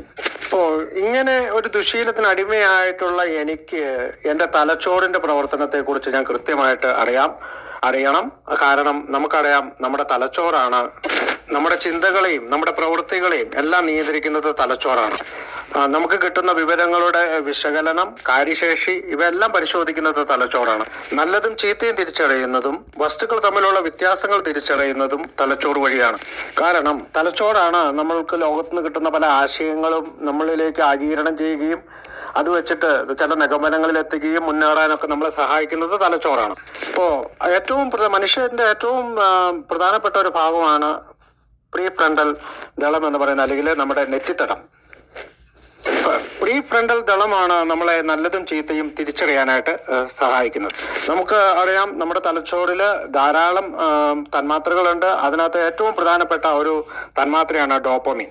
അപ്പോൾ സന്തോഷമുണ്ടാക്കുന്ന ഒരു തന്മാത്രയാണ് ഡോപ്പമിൻ. നമുക്ക് ആഹ്ലാദമുണ്ടാക്കുന്ന, സന്തോഷമുണ്ടാക്കുന്ന എന്ത് കാര്യം ചെയ്താലും നമ്മുടെ തലച്ചോറിൽ ഡോപ്പമിൻ തന്മാത്രകൾ ഉണ്ടാകും. നല്ല പുസ്തകങ്ങൾ വായിക്കുമ്പോഴോ, നല്ല പാട്ട് കേൾക്കുമ്പോഴോ, നന്നായി ഡാൻസ് കളിക്കുമ്പോഴോ, നമുക്ക് എന്ത് ആനന്ദകരമായിട്ടുള്ള കാര്യങ്ങൾ ഉണ്ടാകുമ്പോഴും ഈ ഡോപ്പമിൻ തന്മാത്രകൾ നമ്മുടെ തലച്ചോറിൽ രൂപപ്പെടുന്നുണ്ട്. അപ്പോൾ മദ്യം കഴിച്ചാലും നമുക്ക് തലച്ചോറിൽ ഉണ്ടാകുന്നതും ഈ ഡോപ്പമിൻ തന്മാത്രകൾ തന്നെയാണ്. അപ്പോൾ നമ്മൾ നേരത്തെ കണ്ട, നമ്മൾ പാട്ട് പാടുമ്പോഴോ, ഡാൻസ് കളിക്കുമ്പോഴോ, അല്ലെങ്കിൽ നല്ല പുസ്തകം വായിക്കുമ്പോഴോ, ഒരു ഗാനമേളയ്ക്ക് പോകുമ്പോഴൊക്കെ നമുക്ക് കിട്ടുന്ന, അല്ലെങ്കിൽ ഒരു ഉത്സവത്തിന് പോകുമ്പോൾ, പള്ളിപ്പെരുന്നാളിന് പോകുമ്പോഴൊക്കെ കിട്ടുന്ന, നമുക്കുണ്ടാകുന്ന ഡോപ്പമിൻ്റെ അളവ് 5 or 10 മാത്രമാണ്. പക്ഷേ സിഗരറ്റ് വലിക്കുമ്പോൾ കിട്ടുന്നത് 500 മടങ്ങാണ്. എന്നാൽ മദ്യം ഉപയോഗിക്കുമ്പോൾ കിട്ടുന്നത് ഡോപ്പമിൻ്റെ അളവ് 1000 അപ്പോൾ കഞ്ചാവ് വലിക്കുമ്പോൾ 10,000, കൊക്കൈൻ ഇത് ലക്ഷങ്ങളുമാണെന്നാണ് പറയപ്പെടുക. അപ്പോൾ നമ്മുടെ ഡോപ്പമിൻ്റെ അളവ്, നമുക്ക് പല ലഹരി പദാർത്ഥങ്ങൾ, വീര്യം കൂടിയ ലഹരി പദാർത്ഥങ്ങൾ ഉപയോഗിക്കുന്നതോടും നമ്മുടെ തലച്ചോറിൽ ഡോപ്പമിൻ്റെ അളവ് കൂടുകയും നമ്മൾ സന്തോഷം അനുഭവിക്കുകയും ചെയ്യുന്നു. അപ്പോൾ സന്തോഷം മാത്രം ഉണ്ടാക്കുന്ന ഒരു വസ്തുവല്ലേ ഡോപ്പമിൻ. അപ്പോൾ ഡോപ്പമിൻ ഉണ്ടായത് കൊണ്ട് എന്താണ് കുഴപ്പം എന്ന് നമ്മൾ ചിന്തിച്ചേക്കാം. പക്ഷേ സത്യം അതല്ല. ഡോപ്പമിൻ്റെ അളവ് കൂടുമ്പോൾ നമ്മുടെ മറ്റു കോശങ്ങളെ ഡോപ്പമിൻ നശിപ്പിക്കും. ഒരിക്കൽ നമ്മുടെ അത്തരം കോശങ്ങൾ നശിച്ചു പോയാൽ വീണ്ടും പുനർജനിക്കപ്പെടുന്നില്ല അവിടെ. അപ്പോൾ എന്താണ് സംഭവിക്കുക? അപ്പം നമ്മുടെ ചിന്തകളെ, നമ്മുടെ അനുമാനങ്ങളെ, നമ്മുടെ പല നിഗമനങ്ങളെ നിയന്ത്രിക്കുന്ന പല കോശങ്ങളെ നശിപ്പിച്ച് കളയുന്ന ഒരു വസ്തുവായിട്ട് ലഹരി നമ്മളുടെ ഉള്ളിൽ കടക്കുകയും ഡോപ്പാമിൻ വഴി നമ്മുടെ കോശങ്ങളെ നശിപ്പിക്കുകയും ചെയ്യുന്നുവെന്ന് വേണം മനസ്സിലാക്കാൻ. ലഹരി മൂലമുണ്ടാകുന്ന, അല്ലെങ്കിൽ മദ്യം മൂലമുണ്ടാകുന്ന ഡോപ്പാമിനെയാണ് നമ്മളിവിടെ പരാമർശിക്കുന്നത്. അപ്പോൾ നമുക്ക് പലപ്പോഴും പറയുന്നത് കേട്ടിട്ടുണ്ട്, ഒരു 22-25 വയസ്സ് വരെ പ്രായമുള്ള ഒരാൾക്കാണ് ഈ പ്രീ ഫ്രണ്ടൽ, അല്ലെങ്കിൽ നമ്മുടെ ഈ, ഞാനിപ്പോൾ ഇവിടെ ഓൺലൈൻ മീറ്റിംഗ് ആയതുകൊണ്ട് നമ്മുടെ ഈ നെറ്റിത്തടത്തിന് ഭാഗത്തിനാണ് ഈ പ്രീ ഫ്രണ്ടൽ ദളം എന്ന് ഉദ്ദേശിക്കുന്ന ആ ഭാഗം പൂർണ്ണ വളർച്ച എത്തണമെങ്കിൽ ഒരു 25 വയസ്സാകണമെന്നാണ് ശാസ്ത്രം പറയുന്നത്. അതുകൊണ്ടാണ് മദ്യം ഉൾപ്പെടെയുള്ള പല ലഹരി വസ്തുക്കളും വാങ്ങുന്ന പ്രായം പല രാജ്യങ്ങളിലും 25 ആയിട്ടൊക്കെ നിജപ്പെടുത്തിയിരിക്കുന്നത്. അതായത് പ്രീ ഫ്രണ്ടൽ ദളം വികസിച്ച, പൂർണ്ണ വളർച്ചയെത്തിയ ഒരാൾക്ക് മാത്രമേ ലഹരി വസ്തുക്കൾ ഉപയോഗിക്കാൻ പറ്റുള്ളൂ എന്നുള്ള ശാസ്ത്രീയ അടിസ്ഥാനത്തിലാണ് ഇത്തരം രാജ്യങ്ങൾ ഈ 24-25 വയസ്സായവർക്ക് മാത്രമേ മദ്യം കൊടുക്കുകയുള്ളൂ എന്നുള്ള കാര്യം നിജപ്പെടുത്തിയിരിക്കുന്നത്. അപ്പോൾ ഒരു പൂർണ്ണ വളർച്ചയെത്താത്ത പ്രീ ഫ്രണ്ടൽ ദളമുള്ള ഒരു വ്യക്തി മദ്യപാനം തുടങ്ങുമ്പോൾ, അല്ലെങ്കിൽ 15 വയസ്സിലോ 16 വയസ്സിലോ 18 വയസ്സിലോ മദ്യപാനം തുടങ്ങി കഴിയുമ്പോൾ കൂടുതൽ ദുരിതം അനുഭവിക്കുന്ന നിലയിലേക്ക് അവരുടെ ജീവിതം, അല്ലെങ്കിൽ ബ്രെയിൻ എത്തും. അപ്പോൾ ഇത്തരം ദുശീലങ്ങൾക്ക് അടിമയായ ഒരാളെ നമ്മൾ ചികിത്സാ കേന്ദ്രത്തിൽ എത്തിക്കുമ്പോൾ അവർക്ക് അവരുടെ ശീലത്തെ മാറ്റാനായിട്ടുള്ള മരുന്നുകളും ഇത്തരം ഒരു, ഇപ്പോൾ ഉദാഹരണം പറയുകയാണെങ്കിൽ നിക്കോട്ടിൻ, അല്ലെങ്കിൽ പുകവലിക്ക് അടിമയായിട്ടുള്ളവർക്ക് നമ്മൾ ആദ്യം ആശുപത്രികളിലൊക്കെ അഡ്മിറ്റ് ആക്കുമ്പോൾ കൊടുക്കുന്നത് ചൂയിങ്ങം പോലെയുള്ള, അല്ലെങ്കിൽ അധികം നിക്കോട്ടിൻ അടങ്ങിയിട്ടില്ലാത്ത ചില പാച്ചുകൾ, ഇതൊക്കെ വെച്ചിട്ടാണ്. അപ്പോൾ മദ്യപാനത്തിന് അടിമയായ ഒരാളുടെ ചികിത്സയും ആശുപത്രികളിൽ ചെയ്യുന്നത് അതിനോടനുബന്ധിച്ചിട്ടുള്ള ടാബ്ലറ്റുകൾ കൊടുക്കുന്നതാണ്. മദ്യത്തിന് സമാനമായിട്ടുള്ള രാസസ്വഭാവമുള്ള മരുന്നാണ് നമ്മൾ കൊടുക്കുക. ചിലപ്പോൾ ചില പ്രവർത്തികൾ നമ്മൾ ചെയ്യുമ്പോൾ അത് ചെയ്യുന്നത് മോശമാണെന്ന് നമ്മളെ അറിയിപ്പിക്കുന്നത് ബ്രെയിനാണ്. ഒരു ഉദാഹരണം പറയുകയാണ്. ഇപ്പോൾ ഞാനിത് ഓൺലൈൻ മീറ്റിംഗ് ആണ്, ഞാൻ എൻ്റെ 2 കൈ ഉയർത്തി വെച്ചിട്ടാണ് ഇവിടെ നിന്ന് സംസാരിക്കുന്നതെങ്കിൽ, അപ്പോൾ എൻ്റെ തലച്ചോറ് പറയുന്നത് 2 കൈ ഉയർത്തി വെച്ച് സംസാരിക്കേണ്ട കാര്യമില്ല എന്ന് എൻ്റെ തലച്ചോറാണ് എന്നെ ബോധ്യപ്പെടുത്തുന്നത്. എങ്ങനെ നിന്ന് സംസാരിക്കണം, എങ്ങനെ ആപ്റ്റായിട്ട് ഈ മൈക്കിലൂടെ നിങ്ങളോട് സംസാരിക്കാം എന്ന് എനിക്ക് പറഞ്ഞു തരുന്നത് എൻ്റെ തലച്ചോറാണ്. ബിൽ ഡബ്ല്യുവിൻ്റെ നമ്മുടെ പാസിറ്റോണിൽ ബിൽ ഡബ്ല്യുവിൻ്റെ ചികിത്സയെ പറ്റി പറയുമ്പോൾ അവർ പറയുന്നുണ്ട്, ബാർബിറ്റൂറേറ്റ്സ് അവനെ മയക്കി കിടത്തുവാനും ബെല്ലഡോണ വയറിലെ അസിഡിറ്റി കുറയ്ക്കുവാനും ബിൽ ഡബ്ല്യുവിന് ടൗൺസ് ഹോസ്പിറ്റലിൽ വെച്ച് മരുന്ന് കൊടുത്തു എന്ന് പാസിറ്റോണിൽ പറയുന്നുണ്ട്. അപ്പോൾ പറഞ്ഞു വന്നത്, ആശുപത്രികൾ അവരുടേതായ രീതിയിൽ പല മരുന്നുകളും മദ്യത്തോടും മദ്യപാനത്തിൻ്റെ അനുബന്ധമായിട്ട് വരുന്ന വിത്ഡ്രോവലിനും ഒക്കെ ആയിട്ട് ഉപയോഗിക്കുന്നുണ്ടെന്ന് നമുക്ക് കണ്ടെത്താം. ഞാൻ ഇത്രയും ഭാഗങ്ങളെല്ലാം പറയാനുള്ള ഒരു കാരണം, നമുക്ക് മദ്യാസക്തിയെക്കുറിച്ച് കൂടുതൽ കാര്യങ്ങൾ മനസ്സിലാക്കി വെക്കുന്നത് മദ്യപാനം എന്ന് പറയുന്ന നമ്മുടെ, പ്രത്യേകിച്ച് കേരളം പോലെയുള്ള നമ്മുടെ സംസ്ഥാനത്ത് ധാരാളമായിട്ട് അവൈലബിൾ ആയിട്ടുള്ള, ചുറ്റുംപുറം പെട്ടെന്ന് കീഴ്പ്പെടാൻ സാധ്യതയുള്ള ഒരു ലഹരി വസ്തുവാണ് മദ്യാസക്തി, അല്ലെങ്കിൽ നമ്മൾ ഉപയോഗിച്ചുകൊണ്ടിരുന്ന മദ്യം എന്ന് പറയുന്ന കാര്യം. അതുകൊണ്ടാണ് കൂടുതൽ കാര്യങ്ങൾ അതിനെപ്പറ്റി ചിന്തിക്കാനായിട്ട് ഞാൻ തയ്യാറായത്. കാരണം നമ്മൾ ധരിച്ചു വെച്ചിരുന്ന പല കാര്യങ്ങളും തെറ്റിദ്ധാരണകളായിരുന്നു എന്ന് എനിക്ക് മനസ്സിലായത് ഞാൻ ആൽക്കഹോളിക്സ് അനോണിമസിൽ വന്നതിന് ശേഷമാണ്. നമ്മൾ കഴിക്കുന്ന മദ്യത്തിന്റെ രാസനാമം എത്തനോൾ എന്നാണ്. മദ്യം പല രൂപത്തിൽ നമ്മുടെ നാട്ടിലെല്ലാം ലഭിക്കും. അത് വൈനായിട്ടും ബിയറായിട്ടും വിസ്കി ആയിട്ടും ബ്രാൻഡി ആയിട്ടും പിന്നെ നമ്മുടെ ചാരായമായിട്ടൊക്കെ ലഭിക്കും. പലപ്പോഴും കൊളസ്ട്രോളിന് നല്ലതാണ്, ഷുഗറിന് നല്ലതാണ്, ആരോഗ്യത്തിന് നല്ലതാണ് എന്നുള്ള പല വ്യാജമായിട്ടുള്ള, അല്ലെങ്കിൽ മദ്യത്തിൻ്റെ മേല് ആരോപിക്കപ്പെട്ടിട്ടുള്ള ഒരുപാട് ഗുണഗണങ്ങൾ ഉണ്ട്. പക്ഷെ എന്തൊക്കെ ആരോഗ്യപരമായിട്ട് നല്ലതാണെന്ന് പറയുന്നുണ്ടെങ്കിലും നമുക്കറിയാം, ഓരോ കുപ്പിയിലും എഴുതി വെച്ചിരിക്കുന്നത് മദ്യപാനം ആരോഗ്യത്തിന് ഹാനികരമെന്ന് തന്നെയാണ്. ഒരു സ്പൂൺ മദ്യം നല്ലതാണ്, അല്ലെങ്കിൽ ഇത്ര മാത്രമാണ് നല്ലത് എന്നുള്ളതല്ല. മദ്യം ഏതളവിലാണെങ്കിലും മദ്യപാനം ആരോഗ്യത്തിന് ഹാനികരമെന്ന് തന്നെയാണ് ലോകം മുഴുവനുള്ള എല്ലാ മദ്യക്കുപ്പികളിലും എഴുതി വെച്ചിരിക്കുന്നത്. അപ്പം നമ്മൾ ഇത്ര നേരം കാണാൻ ശ്രമിച്ചത് ആൽക്കഹോൾ ഒരു ബ്രെയിൻ ഡിസീസ് ആണ് എന്ന് പറയുന്നതിലേക്കാണ്. ഇപ്പം നമുക്കറിയാം, സിറോസിസ് ഉള്ള ഒരു 100 പേരിലെടുത്തു കഴിഞ്ഞാൽ 60 പേരും മദ്യം കഴിച്ചിട്ടുള്ള സിറോസിസ് ആണ്. പലരും പറയും, അയ്യോ കരൾ രോഗം അല്ലെങ്കിൽ ലിവർ സിറോസിസ് പലർക്കും വരുന്നുണ്ട്, മദ്യം കഴിക്കാത്തവർക്ക് വരുന്നുണ്ട് എന്ന് പറഞ്ഞാലും ശാസ്ത്രലോകം പറയുന്നത് 100 പേരിൽ കരൾ രോഗം വരുമ്പോൾ അതിൽ 60 പേർക്ക് കരൾ രോഗം വരുന്നത് ഈ പറയുന്ന മദ്യത്തിന്റെ അമിതമായിട്ടുള്ള ഉപയോഗം മൂലമാണ്. അപ്പം നമുക്കറിയാം, ഒരു 30 ml മദ്യം എടുത്തിട്ട് നമ്മൾ അതിനകത്ത് 100 ml 200 ml 1 ലിറ്ററോ വാട്ടർ മിക്സ് ചെയ്താലും നമ്മുടെ അകത്ത് ചെല്ലുന്നത്, നമ്മൾ എത്ര ml എടുത്തു അത്ര തന്നെ ആൽക്കഹോൾ അകത്ത് ചെല്ലുന്നുണ്ട്. നമ്മൾ കുടിക്കുന്ന വെള്ളത്തിന്റെ അളവ് കൂടുന്നു എന്നല്ലാതെ, അല്ലെങ്കിൽ ആ ദ്രാവകത്തിന്റെ അളവ് കൂടുന്നു എന്നല്ലാതെ മദ്യത്തെ ലയിപ്പിച്ച് കളയുന്ന ഒരു ഉപാധിയല്ല നമ്മൾ വെള്ളം മിക്സ് ചെയ്യുന്നത്. അതിന്റെ പോണ പോക്കിൽ നമ്മുടെ തൊണ്ടയ്ക്കോ അല്ലെങ്കിൽ മറ്റേ കുടലിനൊക്കെ പരിക്ക് പറ്റാതിരിക്കാൻ വേണ്ടിയിട്ടാണ് നമ്മൾ മിക്കപ്പോഴും വെള്ളം ഉപയോഗിച്ച് കുടിക്കാൻ തയ്യാറാകുന്നത്. അതുകൊണ്ട് തന്നെ നമ്മളിപ്പോൾ ഏത് രോഗം തിരഞ്ഞെടുത്താലും പ്രമുഖ രോഗമായിട്ട് നമുക്ക് ആൽക്കഹോളിസത്തിനെ കാണേണ്ടി വരും. ലോകം മുഴുവനും ഒരു വർഷം 3 മില്യൺ ആളുകൾ ലഹരി മൂലം മരിക്കുന്നു എന്നുള്ളതാണ് വേൾഡ് ഹെൽത്ത് ഓർഗനൈസേഷൻ പറയുന്നത്.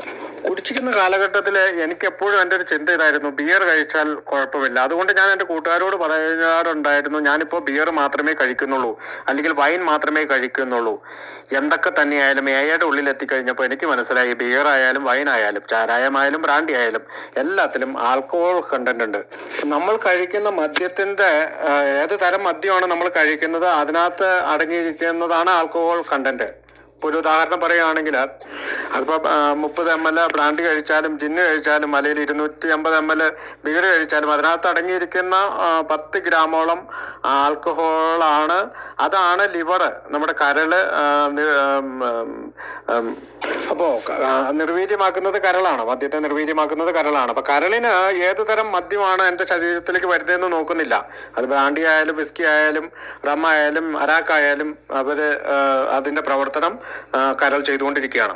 അപ്പോൾ ഒരു ആൽക്കഹോളിക് ആയിട്ടുള്ള ഞാൻ ഒരിക്കലും ഈ പറയുന്ന പോലെ കരളിനെ നിർവീര്യമാക്കാൻ കഴിയുന്ന അത്ര മദ്യമല്ല ഒഴിച്ചു കൊടുക്കുന്നത്.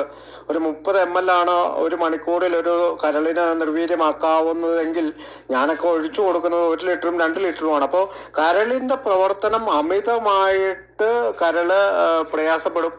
ചിലപ്പോൾ നമ്മളൊക്കെ പറയും ഒരു ബിയർ കഴിക്കുന്നു, പക്ഷെ ഞാനൊക്കെ മണിക്കൂറുകൾ കൊണ്ട് 2-3 ബിയർ നിൽക്കുന്ന ആളാണ്. അപ്പോൾ 750 ml മദ്യം ഞാൻ അറിയാതെ എൻ്റെ കരളിലേക്ക് ഒഴിച്ചു കൊടുത്തുകൊണ്ടിരിക്കുകയാണ്. ഇവിടെയാണ് കരളിൻ്റെ പ്രവർത്തനങ്ങളും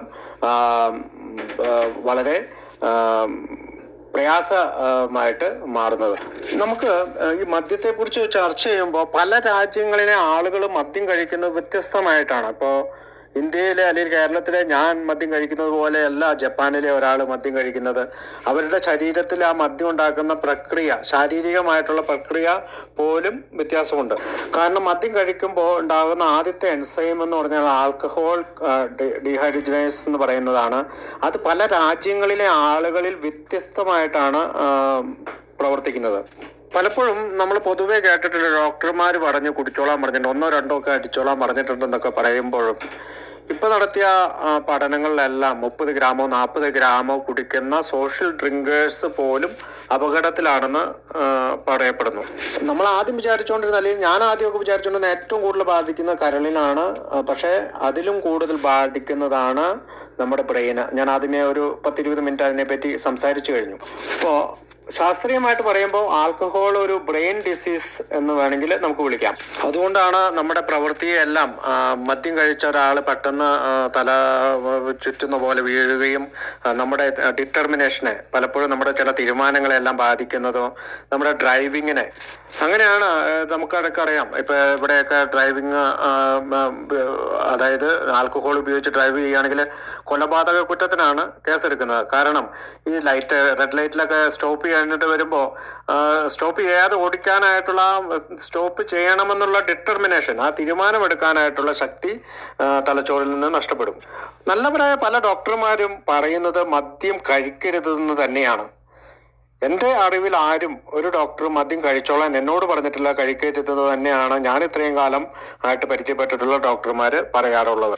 പക്ഷേ ചില ഡോക്ടർമാർ അങ്ങനെ പറയുന്നുണ്ടെന്ന് കേൾക്കാറുണ്ട്. നിങ്ങളുടെ ഹാർട്ടിന് നല്ലതാണ്, അത് നിങ്ങളുടെ ഓർഗൻസിനെല്ലാം നല്ലതാണെന്ന്. പക്ഷേ ഇപ്പോഴത്തെ നൂതന കാലത്തെ ഡോക്ടർമാർ പറയുന്നത് നിങ്ങളൊരു 30 ml മദ്യം കഴിച്ചാൽ പോലും എല്ലാ ഓർഗൻസിനെയും അത് ബാധിക്കുന്നുണ്ടോ എന്നുള്ളതാണ്.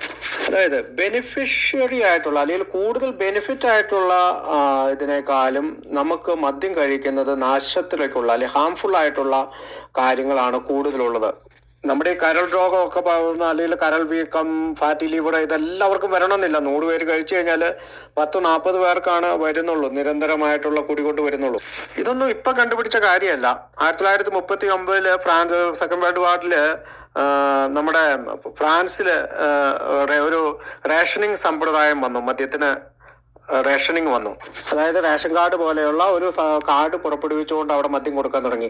അപ്പോൾ അങ്ങനെ 5 വർഷം ഫ്രാൻസ് നടത്തിയ ഒരു പഠനത്തിൽ 100 പേര് മദ്യം കഴിക്കുന്നതിൽ 40% ആളുകൾക്ക് കരൾ രോഗം വരുന്നുള്ളൂ. ആ സമയത്ത് റേഷനിങ് മൂലം മദ്യം നിർത്തിയപ്പെട്ട പലർക്കും കരളിൻ്റെ വീണ്ടും ആ രോഗത്തിൽ നിന്ന് അവർ മോചിതരായി എന്ന് ഒരു പഠനത്തിൽ ഫ്രാൻസിൽ തെളിയിക്കപ്പെട്ടു. വേൾഡ് വാർ 2 ഈ ഫ്രാൻസ് നടത്തിയ ഈ പഠനമാണ് എല്ലാവർക്കും മദ്യം കഴിച്ചാൽ അസുഖം വരികയില്ല, എന്നാൽ ചിലർക്ക് ഈ അസുഖം വരുന്നുണ്ട് എന്നുള്ള സത്യം ലോകത്തിന് വെളിപ്പെടുത്തിയത്. നമുക്കറിയാം, ഒരാൾ 50 കിലോ ആണെങ്കിൽ അദ്ദേഹത്തിൻ്റെ കരളിൻ്റെ വെയിറ്റ് 1 കിലോ ആയിരിക്കും. 100 കിലോ ഉള്ള ഒരാൾക്ക് 2 കിലോ ആയിരിക്കും. ഇപ്പോൾ സിറോസിസ്, അല്ലെങ്കിൽ ലിവർ സിറോസിസ് എന്ന് പറയുന്നത് നമുക്കറിയാം. ഇത്രയും ഭാരമുള്ള കരളിൻ്റെ മുകളിൽ കൊച്ചു കൊച്ചു കുമിളകൾ പോലെ ഒരു മോഡ്യൂൾസ് വരും. അതായത് നമ്മുടെ അരിയാസ് എന്ന് പറയുന്ന ചെറിയ ഉണ്ടകൾ പോലെയുള്ള, അരിയാസ് എന്നാണ് ഞങ്ങളുടെ നാട്ടിലൊക്കെ പറയാ, അതുപോലെയുള്ള മുഴകൾ, അതിന് 5 സെന്റിമീറ്റർ മുതൽ ഉള്ള വളർച്ചയുണ്ടാകും. ഇതിനെയാണ് നമ്മൾ സാധാരണ ലിവർ സിറോസിസ് ആയിട്ട് കണക്കാക്കുന്നത്. പിന്നീട് നമ്മൾ ഈ ഓല മേയുന്നത് പോലെ അതിനകത്ത് കുറേ സ്കാറുകൾ, മുറിവുകൾ ഇങ്ങനെ അങ്ങോട്ടും ഇങ്ങോട്ടും ഉണ്ടാവും. ഇത് രണ്ടും കൂടി ഉൾപ്പെടുന്ന ഒരു അവസ്ഥയാണ് നമ്മൾ ലിവർ സിറോസിസ് എന്ന് സാധാരണ ഡോക്ടർമാർ പറയുക. ഞാനിതെല്ലാം പറയുന്നത് എൻ്റെ ഒരു നേഴ്സിങ്ങിൻ്റെ ഒരു ചെറിയ അറിവ് വെച്ചുകൂടിയാണ് എന്ന് ഇവിടെ വെച്ച് പറയാണ്. ഫാറ്റി ലിവർ എന്ന് പറയുന്നത് 5% കൂടുതൽ ഫാറ്റ് ലിവർ സ്റ്റോറേജ് ചെയ്യുന്ന ഒരവസ്ഥയാണ്. നമുക്കറിയാം, ലിവറിൽ ഒരു നോർമലായിട്ട് 5% സ്റ്റോറേജ് ചെയ്യുന്നുണ്ട്. പക്ഷെ അവിടെ നമ്മൾ ഫാറ്റി ലിവർ എന്ന് പറയുന്നില്ല. അതിൽ കൂടുമ്പോഴാണ് നമ്മൾ സാധാരണ ഫാറ്റി ലിവർ എന്ന് പറയുക. എന്തൊക്കെ തന്നെയായാലും ഇത്തരം അസുഖങ്ങൾ, ഫാറ്റി ലിവർ ആയാലും ലിവർ സിറോസിസ് ആയാലും, ഇതൊക്കെ നമ്മുടെ അംഗങ്ങൾ പലരും വന്നിട്ട് പറയുമ്പോഴും, ഇപ്പം ഞാൻ ഉൾപ്പെടെയുള്ള ആള് ഫാറ്റി ലിവറിനാണ്. അപ്പം നമ്മുടെ ശരീരത്തിൽ ഉണ്ടാകുന്ന ഈ അസുഖങ്ങൾ നമ്മുടെ ശീലങ്ങളിലൂടെ, അതായത് നടക്കാത്ത ആളാണെങ്കിലും നടക്കുന്നതിലൂടെ, അല്ലെങ്കിൽ ധാരാളം ഭക്ഷണം കഴിക്കുന്ന ആളാണെങ്കിൽ ആ ഭക്ഷണം ക്രമീകരിച്ചുകൊണ്ടൊക്കെ നമുക്ക് ഇതിൽ നിന്നെല്ലാം മോചനം നേടാൻ കഴിയും. അപ്പോൾ ഡിസീസ് കൺസെപ്റ്റ് ഓഫ് ആൽക്കഹോളിസത്തിന്റെ ആദ്യ ഭാഗമായിട്ട് ഞാൻ ഇത്രയും കാര്യങ്ങളൊക്കെ പറയുന്നത് ശാസ്ത്രീയ വശം എന്താണ് പറയുന്നത്, എന്താണ് ശാസ്ത്രത്തിന്റെ ഭാഗമായിട്ട് ചിന്തിക്കുന്നതെന്ന്. അതിനുശേഷം അടുത്ത ഏതെങ്കിലും ഒരു മീറ്റിങ്ങിൽ നമുക്ക് ആൽക്കഹോളിസം അനോണിമസ് എന്താണ് ഡിസീസ് കൺസെപ്റ്റ് ഓഫ് ആൽക്കഹോളിസത്തെ പറ്റി പറയുന്നതെന്ന് കണ്ടുപിടിക്കാം. അപ്പോൾ ആദ്യമേ ഞാൻ പറഞ്ഞതുപോലെ ബ്രെയിനെയും കരളിനെയും പല ഓർഗൻസിനെയും ഇത് ബാധിക്കുന്നുണ്ട് എന്ന് നമുക്ക് മനസ്സിലായി. അപ്പോൾ നമ്മുടെ എക്സസീവ് ഡിസയർ, അതായത് നമ്മുടെ അമിതമായിട്ടുള്ള ആഗ്രഹം, കുടിക്കാനുള്ള ആഗ്രഹത്തെയാണ് ആൽക്കഹോളിസം എന്ന് വിളിക്കുന്നത്. ഇവിടെ നടത്തിയ ഒരു പഠനത്തിൽ, അല്ലെങ്കിൽ കാനഡയിൽ നടത്തിയ ഒരു പഠനത്തിൽ ആൽക്കഹോളാണ് വൈഡ്ലി യൂസ് ചെയ്യുന്ന ഒരു സബ്സ്റ്റൻസ് ആയിട്ട് ഇവർ കണ്ടുപിടിച്ചിരിക്കുന്നത്. ആ പഠനത്തിൽ പറയുന്നത് ആൽക്കഹോളിന്റെ അമിതമായിട്ടുള്ള ഉപയോഗം ആളുകളെ കോൺസെൻട്രേഷനിലേക്ക്, അല്ലെങ്കിൽ നന്നായി ശ്രദ്ധിക്കുവാനും അല്ലെങ്കിൽ ഒരു കോർഡിനേഷനിലേക്കൊന്നും എത്തിക്കാതെ വളരെ ബലഹീനമാക്കുന്ന ഒരു വസ്തുവാണ് ആൽക്കഹോള്. അത് ചെറിയ തോതിൽ കഴിച്ചാൽ പോലും ചില ആളുകളിൽ ഈ കാര്യങ്ങൾ കടന്നു വരും. ഒരു 1 സ്റ്റാൻഡേർഡ് ഡ്രിങ്ക് എന്നൊക്കെ പറയുന്നത് 13.45 ഗ്രാമാണ്. പക്ഷേ ചിലപ്പോഴെല്ലാം ബിയർ, വൈൻ തുടങ്ങിയ വസ്തുക്കളിലെല്ലാം അതിൽ കൂടുതൽ ആൽക്കഹോൾ കണ്ടന്റ് ഉണ്ട്. അപ്പോൾ ഈ പഠനത്തിൽ ഞാൻ വായിച്ചപ്പോൾ ഞാൻ അത്ഭുതപ്പെട്ടു പോയത്, അതായത് ഈ ആന്റി സോഷ്യൽ, അതായത് സമൂഹത്തിനെതിരായിട്ടുള്ള പല തെറ്റുകളും കുറ്റങ്ങളും ചെയ്യുന്നവർ അമിതമായിട്ട് ഉപയോഗിക്കുന്നത് മദ്യത്തെയാണ്. ഇപ്പം ഈ കഞ്ചാവ് തുടങ്ങിയ കാര്യങ്ങൾക്ക് അവർ സെക്കൻഡറിയാണ് കൊടുത്തേക്കുന്നത്. അപ്പം മദ്യം ഉപയോഗിച്ചിട്ടാണ് കൂടുതൽ കൊലപാതകങ്ങൾ അല്ലെങ്കിൽ മറ്റുള്ള ആക്സിഡൻസ് ഇതെല്ലാം കൂടുതൽ വരുന്നത് മദ്യം ഉപയോഗിച്ചിട്ടാണെന്ന് ആ പഠനത്തിൻ്റെ ഒരു സെക്ഷനിൽ പറയുന്നുണ്ട്. കൂടുതൽ ആളുകൾ ആത്മഹത്യ ചെയ്യുന്നതും മദ്യം ഉപയോഗിച്ചിട്ടാണ് എന്ന് പറയുന്നു.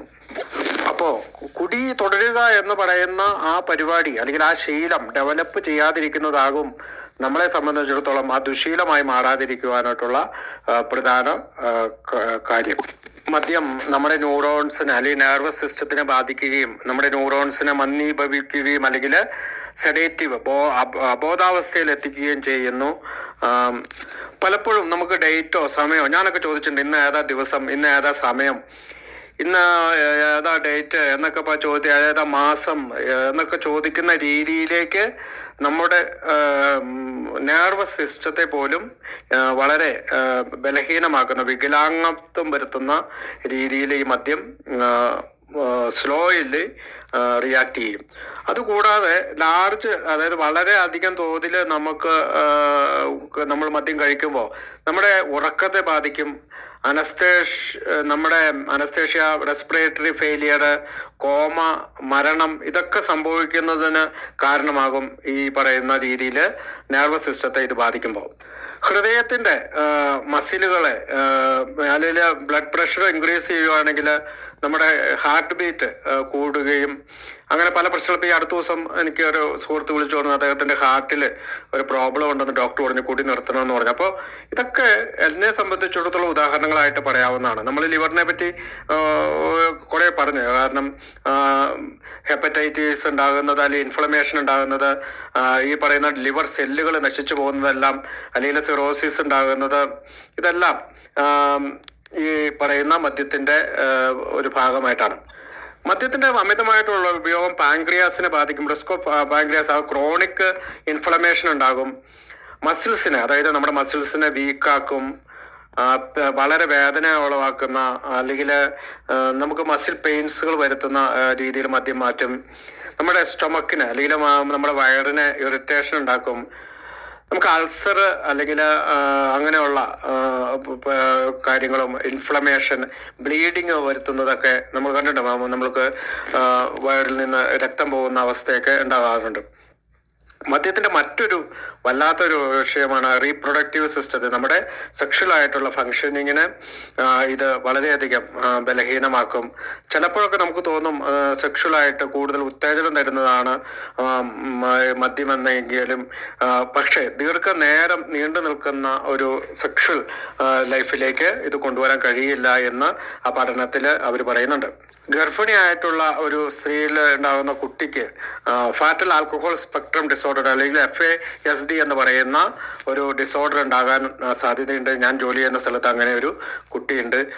അവരുടെ മാതാവ് വളരെയധികം കുടിച്ചതുകൊണ്ടാണ് അവർക്കും ആൽക്കഹോളിനോട് ഭയങ്കര താല്പര്യമാണ്.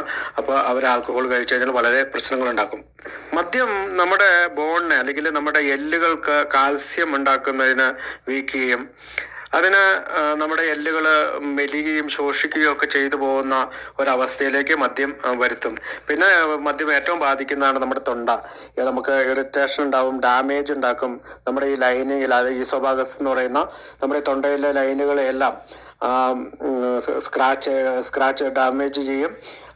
വോമിറ്റിങ് അല്ലെങ്കിൽ ഹെമറേജിങ്, പെയിൻ ആൻഡ് ഡിഫിക്കൽട്ടി സോളോവിങ്, നമുക്ക് ഭക്ഷണം വിഴുങ്ങുന്നതിന് സാധിക്കാതെ വരുന്ന ഒരവസ്ഥയിലേക്ക് നമ്മുടെ ശരീരത്തിൽ മദ്യം ചെന്ന് കഴിയുമ്പോൾ ഉണ്ടാകും.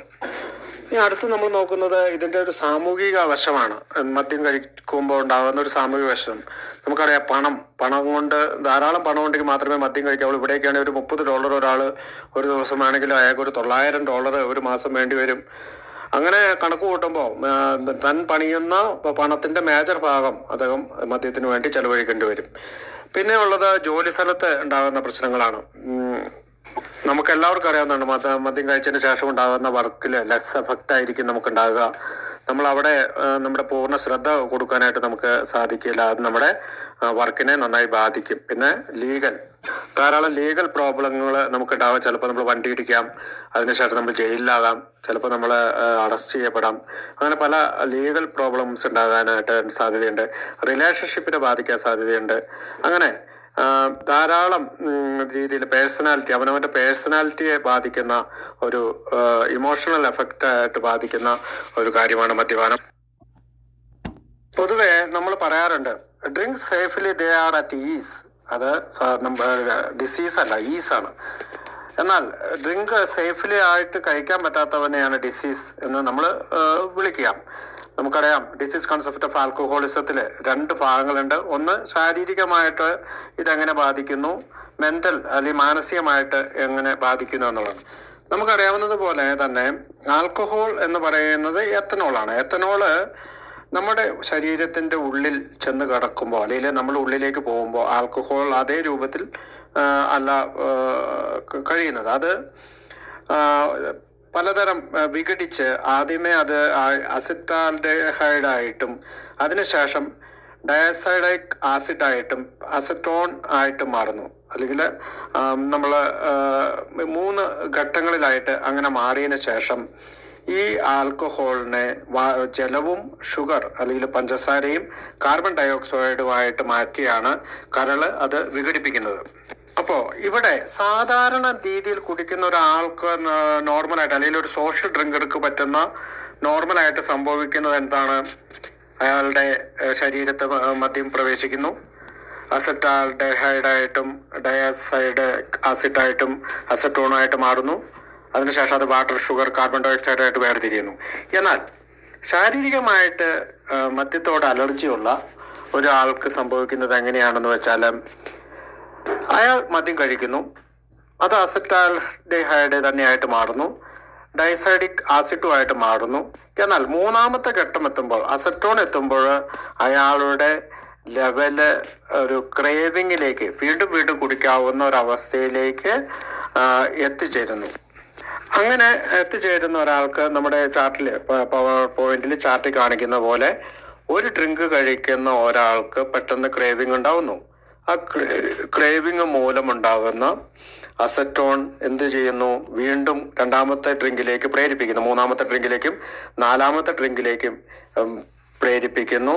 അങ്ങനെ അയാൾക്ക് ഒരു കൂടുതൽ മദ്യം വേണം, അല്ലെങ്കിൽ എനിക്ക് കൂടുതൽ മദ്യം കുടിച്ചുകൊണ്ട് എൻ്റെ വയറ് നിറയ്ക്കണമെന്നുള്ള ഒരു ഇതിലേക്ക് വരികയും അത് റെസ്റ്റ്ലെസ് ഇറിറ്റബിൾ ഡിസ്കണ്ടന്റ്, അസ്വസ്ഥനും ശുണ്ഠിക്കാരനും അസംതൃപ്തനുമായി തീരുന്ന ഒരവസ്ഥയിലേക്ക് എത്തുകയും അയാൾക്ക് ഗിൽറ്റി ഫീലിംഗ്, റിസെൻമെന്റ്സ് അല്ലെങ്കിൽ നീരസം ഉണ്ടാകുന്നു, സ്വയം സഹതാപം ഉണ്ടാകുന്നു, അയാൾ ഭയത്തിന് അടിമയാകുന്നു.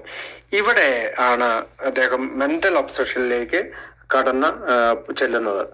നമ്മുടെ വിൽ പവർ ഉപയോഗിച്ചൊക്കെ നമ്മൾ ഈ പറയുന്ന ഇമോഷനെയൊക്കെ ഒരു തടുത്തു നിർത്താൻ ശ്രമിക്കുമെങ്കിലും ഒന്നോ രണ്ടോ കുടി കഴിയുമ്പോൾ നമ്മുടെ ആ ഒരു തടുത്തു നിർത്തലിനെ തടയാൻ പറ്റാതെ ആവുകയും വീണ്ടും കൂടുതൽ കുടിക്കുവാനായിട്ട് നമ്മളെ മനസ്സ് പറയുകയും അങ്ങനെ നമ്മൾ വിൽ പവറിനേക്കാൾ കൂടുതൽ നമ്മുടെ മനസ്സിൻ്റെ ആ ഒബ്സഷനിലേക്ക് പോവുകയും വീണ്ടും കുടിക്കുകയും ചെയ്യുന്നു. അപ്പോൾ നമ്മുടെ അന്നേരത്തെ ഉള്ള പരിഹാരം എന്ന് പറയുന്നത് അല്ലെങ്കിൽ സൊല്യൂഷൻ എന്ന് പറയുന്നത് വീണ്ടും കുടിക്കുക എന്നുള്ളതാണ്. അപ്പോൾ നമ്മൾ ഈ ഒന്നാം പടിയോട് ചേർത്ത് വായിക്കുമ്പോൾ പവർലെസ് ഓവർ ആൽക്കഹോൾ എന്ന് പറയുന്നത് എന്താണെന്ന് വെച്ചാൽ മദ്യം ഒരു പെക്ക് അടിച്ചു കഴിഞ്ഞാൽ അല്ലെങ്കിൽ ആദ്യത്തെ കുടിയിൽ നിന്ന് നമ്മൾ ഒഴിവായി നിൽക്കുക എന്ന് ആൽക്കഹോളിക്സ് അനോണിമസ് പറയുന്നത് ഇതുകൊണ്ട് തന്നെയാണ്. ആദ്യത്തെ കുടിയിൽ നിന്ന് മാറി നിൽക്കുന്നതാണ് ആൽക്കഹോളിക്സ് അനോണിമസിന്റെ ഏറ്റവും വലിയ പരിഹാര മാർഗമായിട്ട് നമ്മൾ ആദ്യം കണ്ടുപിടിക്കുന്നത്. അപ്പോൾ മദ്യത്തിന് മുന്നിൽ ശക്തിഹീനത ഞങ്ങൾ സമ്മതിച്ചു, ഞങ്ങളുടെ ജീവിതം അനിയന്ത്രിതമായി പോയി എന്ന് പറയുന്ന ഞാൻ ആദ്യത്തെ പെഗിൽ നിന്ന് മാറി നിന്നാൽ മാത്രമേ ഈ ക്രേവിങ്ങിൽ നിന്നും അലർജിയിൽ നിന്നും മാറി നിൽക്കാനായിട്ട് എനിക്ക് സാധിക്കുകയുള്ളൂ. അപ്പോൾ ആ ചാർട്ട് വെച്ച് നോക്കുമ്പോൾ നമുക്കറിയാം നമുക്ക് കുടിക്കാൻ കഴിയില്ല, കാരണം നമുക്ക് അലർജി ഉണ്ട്. നമുക്ക് കുടിക്കാൻ കഴിയില്ല, നമുക്ക് ഈ മെന്റൽ ഒബ്സഷൻ ഉണ്ട്. എന്നാൽ നടുഭാഗത്ത് വരുമ്പോൾ അവർക്ക് സേഫായിട്ട് ഡിസീസ് അവസ്ഥയല്ലാത്തവരാണ്, അവർക്ക് സേഫായിട്ട് കുടിക്കാൻ കഴിയും. അവർക്കത് water, sugar, carbon dioxide ആയിട്ട് മദ്യത്തെ മാറ്റും. പക്ഷെ നമ്മളെ സംബന്ധിച്ചിടത്തോളം ഒരു ലോങ് പ്രോസസ്സിലൂടെ അത് കടന്നു പോകും.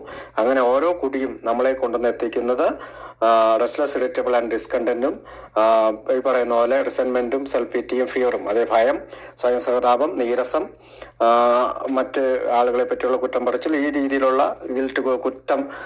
ഗിൽറ്റി ഫീലിംഗ് എന്നൊക്കെ ആയിട്ട് നമ്മളെ വല്ലാതെ വലയ്ക്കും. ഡോക്ടറുടെ അഭിപ്രായത്തിൽ ഡോക്ടർ സിൽക്ക്വർത്ത് പറയുന്ന ഒരു ഭാഗമുണ്ട്. മദ്യം ഒഴിവാക്കുന്ന പ്രതികരണം ലോകത്തുള്ള എല്ലാവരും ഇഷ്ടപ്പെടുന്നുണ്ട്. അതായത് സ്ത്രീകളും പുരുഷന്മാരും അടങ്ങിയ എല്ലാ ആളുകളും മദ്യം ഒഴിവാക്കുന്ന പ്രതികരണം ഇഷ്ടപ്പെടുന്നുണ്ട്. മദ്യം അത്രമേൽ കബളിപ്പിക്കപ്പെടുന്ന ഒരു വസ്തുവാണ്. ഈ കുറെ കഴിയുമ്പോൾ, മദ്യം കഴിച്ച് കുറെ കഴിയുമ്പോൾ തെറ്റിൽ നിന്ന് ശരി തിരിച്ചറിയാൻ പറ്റാത്ത രീതിയിൽ അമിത മദ്യപാന്മാര് എത്തിച്ചേരുന്നു. അവർക്ക് അല്ലെങ്കിൽ എന്നെ പോലുള്ള ഒരു മദ്യാസക്തന്, ഞാൻ എൻ്റെ കുടിക്കാലത്ത് ഞാൻ ചിന്തിച്ചിരുന്നത് ഇതെല്ലാം സാധാരണയാണ്, എല്ലാവരും സാധാരണ പോലെ കുടിക്കുന്നു, ഞാനും കുടിക്കുന്നു, പണിയെടുക്കുന്നു, കാശുണ്ടാക്കുന്നു, ഞാൻ 2 എണ്ണം അടിക്കുന്നു, അതിന് നിനക്കെന്നാ കുഴപ്പമെന്നാണ് എൻ്റെ വൈഫിനോട് ഞാൻ ചോദിച്ചുകൊണ്ടിരുന്നത്. അപ്പോൾ മദ്യപാന ജീവിതം എന്നെ സംബന്ധിച്ചിടത്തോളം ഒരു സാധാരണ ജീവിതമായിരുന്നു. അതൊരു മോശം കാര്യമായിട്ട് എനിക്ക് തോന്നിയിരുന്നില്ല. പക്ഷെ മദ്യം കഴിക്കുമ്പോഴെല്ലാം ഞാൻ വീണ്ടും കുടിക്കാനായിട്ട് ഓടിയിരുന്നു എന്നുള്ള സത്യം എത്തിക്കഴിഞ്ഞപ്പോൾ എനിക്ക് മനസ്സിലായി. കാരണം ഞാൻ റെസ്റ്റ്ലെസ് ഇറിറ്റബിൾ ആൻഡ് ഡിസ്കണ്ടന്റ്, ഒരു അകത്ത് ചെല്ലുമ്പോൾ അസ്വസ്ഥനും ശുണ്ഠിക്കാരനും അസംതൃപ്തനുമായി തീർന്നു. ആദ്യ കാലഘട്ടങ്ങളിൽ 1-2 പെഗ്ഗൊക്കെ കഴിക്കുമ്പോൾ കിട്ടിയിരുന്ന ഒരു സുഖം, സന്തോഷമൊക്കെ അവസാന കാലഘട്ടങ്ങളിൽ എത്രമാത്രം കഴിച്ചാലും കിട്ടാതെയായി. കുപ്പി തുറന്നു കഴിഞ്ഞാൽ അടച്ചു വെക്കാൻ പറ്റാത്ത അവസ്ഥയിൽ കുടിച്ചുകൊണ്ടിരുന്നു, അല്ലെങ്കിൽ പശു കാടിവെള്ളം കുടിക്കുന്ന പോലെ കുടിച്ചുകൊണ്ടിരുന്ന ഒരവസ്ഥയിലേക്ക് ഞാൻ എത്തിച്ചേർന്നു. ഇതിനെയാണ് ശാരീരികമായ ഒരു അലർജി അമിത മദ്യാസക്തനിൽ രൂപപ്പെടുന്നു എന്ന് പറയുന്നത്. അപ്പോൾ ഒരു പെഗ് അടിക്കുന്ന, അല്ലെങ്കിൽ ആദ്യത്തെ കുടിയിൽ നിന്ന് ഒഴിവായി നിൽക്കുക, അല്ലെങ്കിൽ ആദ്യത്തെ പെഗ്ഗിൽ നിന്ന് മാറി നിൽക്കുക എന്ന് പറയുന്നത് അതുകൊണ്ടാണ്. അപ്പോൾ ഒരു മദ്യം കഴിച്ചതിന് ശേഷമാണ് ക്രേവിങ് വരുന്നത്. മദ്യം കുടിക്കാനുള്ള ആഗ്രഹം വരുന്നുണ്ട് എങ്കിലും അതൊരു ആസക്തിയായി മാറുന്നത് എൻ്റെ ഉള്ളില് മദ്യം ആദ്യ പെഗ് ചെന്ന് കഴിയുമ്പോഴാണ്. കാരണം എപ്പോഴും ഞാൻ ചിന്തിച്ചുകൊണ്ടിരുന്നത് മറ്റുള്ളവർ കുടിക്കുന്നത് പോലെ വളരെ നന്നായി എനിക്ക് കുടിക്കാൻ സാധിക്കും, ഞാൻ ബഹളമൊന്നും ഉണ്ടാക്കില്ല, ആരുമായിട്ട് പ്രശ്നങ്ങളൊന്നും ഉണ്ടാക്കാതെ എനിക്ക് പോകാൻ സാധിക്കുമെന്നുള്ള ഒരു മോഹം എന്നെ വല്ലാതെ കീഴ്പ്പെടുത്തുകയും ഞാൻ ആ മോഹത്തിന് കീഴ്പ്പെട്ടു പോവുകയും ഒരു അത്യാസക്തി എന്ന പ്രതിഭാസം എന്നിലുണ്ടാവുകയും അങ്ങനെ വീണ്ടും വീണ്ടും ഞാൻ കുടിച്ചു കഴിയുമ്പോൾ ഞാൻ വീണ്ടും വീണ്ടും കുടിക്കാനായിട്ട് തുടങ്ങുകയും ചെയ്യുന്നു. ഇതിനെ ആണ് മെൻ്റൽ ഒബ്സഷൻ, അല്ലെങ്കിൽ എൻ്റെ മാനസികമായിട്ടുള്ള ഒരു നിർബന്ധം എന്നമായിട്ട് മാറുന്നു. അപ്പോൾ ഫിസിക്കൽ ക്രേവിങ്ങും മെൻ്റൽ ഒബ്സഷനും വരുന്നത് ആൽക്കഹോളിസത്തിൻ്റെ ഒരു ഭാഗമാണ്. അമേരിക്കൻ മെഡിക്കൽ അസോസിയേഷൻ 1956 ആൽക്കഹോളിസം ഒരു ഡിസീസായിട്ട് കണ്ടുപിടിച്ചതെങ്കിൽ അഡിക്ഷൻ ഒരു ഡിസീസാണെന്ന് 1987 അമേരിക്കൻ മെഡിക്കൽ അസോസിയേഷന് ഡിറ്റർമിൻ ചെയ്തത്. നമ്മുടെ മാനസിക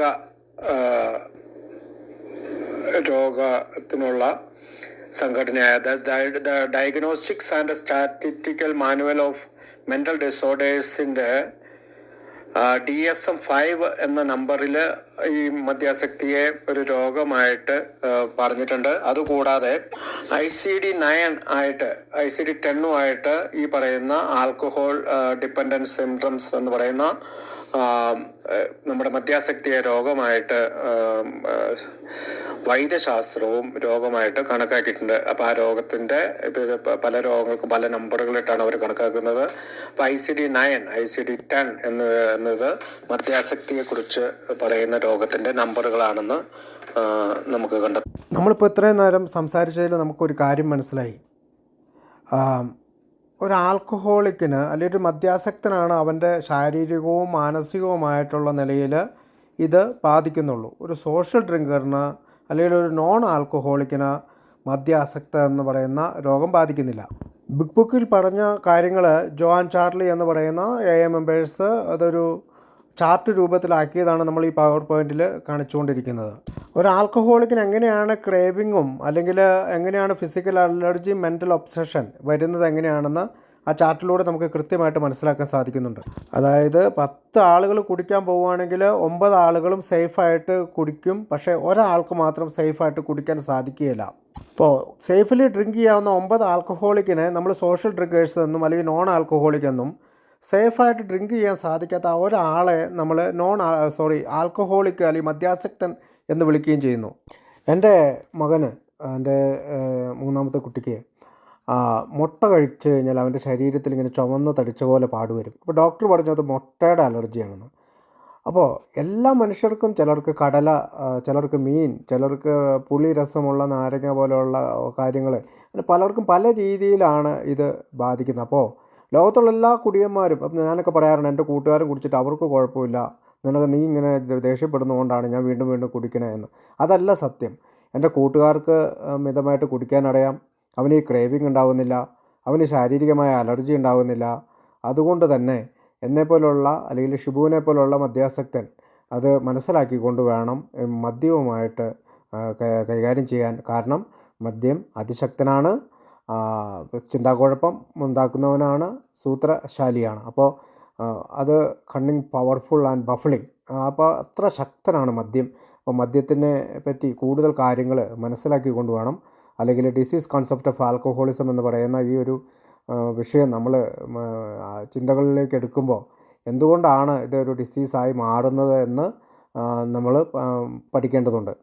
ഇപ്പോൾ നോർമൽ ഡ്രിങ്കേഴ്സിന് ഫിനോമിനോൺ ഓഫ് ക്രേവിങ് അല്ലെങ്കിൽ ക്രേവിങ് എന്ന പ്രതിഭാസം ഉണ്ടാകുന്നില്ല. അബ്നോർമലായിട്ടുള്ള അല്ലെങ്കിൽ ആൽക്കഹോളിക് ആയിട്ടുള്ള ആളുകൾക്കാണ് ഈ ക്രേവിങ് എന്ന പ്രതിഭാസം ഉണ്ടാകുന്നത്.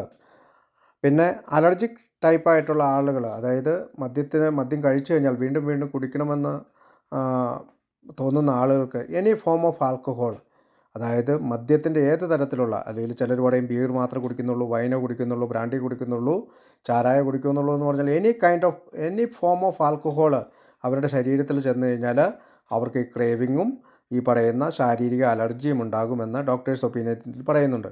അപ്പോൾ ആൽക്കഹോളിക് ആയിട്ടുള്ള ആളുകളെ ഡോക്ടർ സിൽക്ക്വർത്ത് വിളിക്കുന്നത് ഇവരെല്ലാം ഒരു വർഗ്ഗമാണെന്നാണ്. അപ്പോൾ നമ്മളെല്ലാം ഒരു പൊതു സ്വഭാവത്തിലുള്ള ആളുകളാണ്. നമ്മുടെ മൈൻഡാണേലും ബോഡി ആണെങ്കിലും, ബോഡിയിൽ വരുന്ന അലർജി ആണെങ്കിലും മൈൻഡിൽ വരുന്ന ക്രേവിങ് എല്ലാം പൊതുവേ ഒന്നാണ്. ഡോക്ടേഴ്സ് ഒപ്പീനിയനിൽ ആൽക്കഹോളിക്സ് അല്ലെങ്കിൽ മദ്യാസക്തൻ എന്ന വാക്ക് 24 തവണയും, ക്രേവിങ് അല്ലെങ്കിൽ ആസക്തി എന്ന വാക്ക് 7 തവണയും, അലർജി എന്ന വാക്ക് 3 തവണയും പറഞ്ഞിട്ടുള്ളതായിട്ട് നമുക്ക് കാണാം. ഡോക്ടറുടെ അഭിപ്രായത്തിൽ ഡോക്ടർ പറയുന്ന ഒരു കാര്യമുണ്ട്.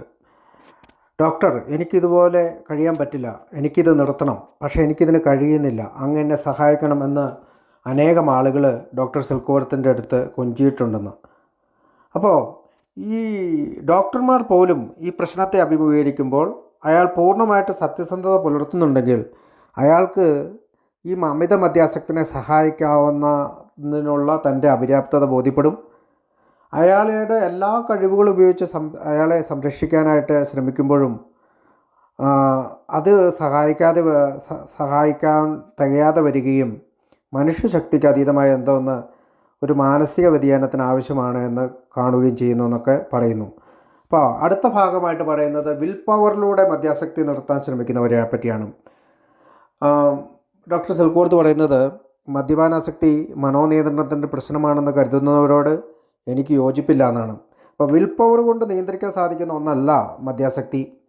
കാരണം ചില ആളുകളുണ്ട് ഒരു നിശ്ചിത സമയത്ത് ചെയ്തു തീർക്കേണ്ട ചില പ്രശ്നങ്ങളോ അല്ലെങ്കിൽ ബിസിനസ് സംബന്ധമായ കാര്യങ്ങളോ ചെയ്തു തീർക്കാൻ വേണ്ടിയിട്ട് ചിലപ്പോൾ മാസങ്ങളോടോ ആഴ്ചകളോടോ ഒക്കെ ആ ജോലിയിലും ആ കാര്യത്തിനും വ്യാപൃതരായി കൂടി നിർത്തും. പക്ഷേ വളരെ പെട്ടെന്ന് ഒരു മദ്യത്തോടുള്ള അമിതാസക്തി എന്ന പ്രതിഭാസം അവരിൽ വരികയും അവർ വീണ്ടും മദ്യപിക്കുന്നുവെങ്കിൽ മദ്യത്തോടുള്ള ഒരു അമിത ആസക്തി അല്ലെങ്കിൽ ഈ ക്രേവിങ് കൂടുതൽ വരികയും അവരുടെ ആ പ്രധാന സംഗതികളെല്ലാം അവസാനിപ്പിക്കുകയും അവർ കുടിയിലേക്ക് തിരികുകയും ചെയ്യുന്നു.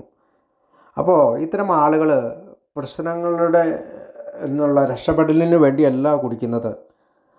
അവരുടെ മാനസികമായിട്ടുള്ള നിയന്ത്രണത്തിനും അതീതമായ ഒരു ആർത്തി അല്ലെങ്കിൽ ക്രേവിങ് അതിനെ അതിജീവിക്കുവാനായിട്ടാണ് അവർ കുടിക്കുന്നത്. സിൽക്വർത്ത് പറയുന്നത് ഇത്തരം അമിത മദ്യാസക്തിയുള്ള ആളുകൾ ഈ അത്യാസക്തിയിൽ എന്ന പ്രതിഭാസത്തിൽ പെട്ടു കഴിയുമ്പോൾ അവരിൽ പല രീതിയിലുള്ള സ്ഥിതിഗതികൾ സൃഷ്ടിക്കപ്പെടും. ചിലപ്പോൾ അവർ ചെറുത്ത് നിൽക്കാൻ പറ്റാതെ പൊരുതാൻ പറ്റാതെ മരണത്തിന് അല്ലെങ്കിൽ സർവനാശത്തിന് അവർ കാരണമാകും. അങ്ങനെയാണ് നമ്മൾ പല ആത്മഹത്യകളും മരണമൊക്കെ വാഹനാപകടങ്ങളൊക്കെ കാണുന്നത്.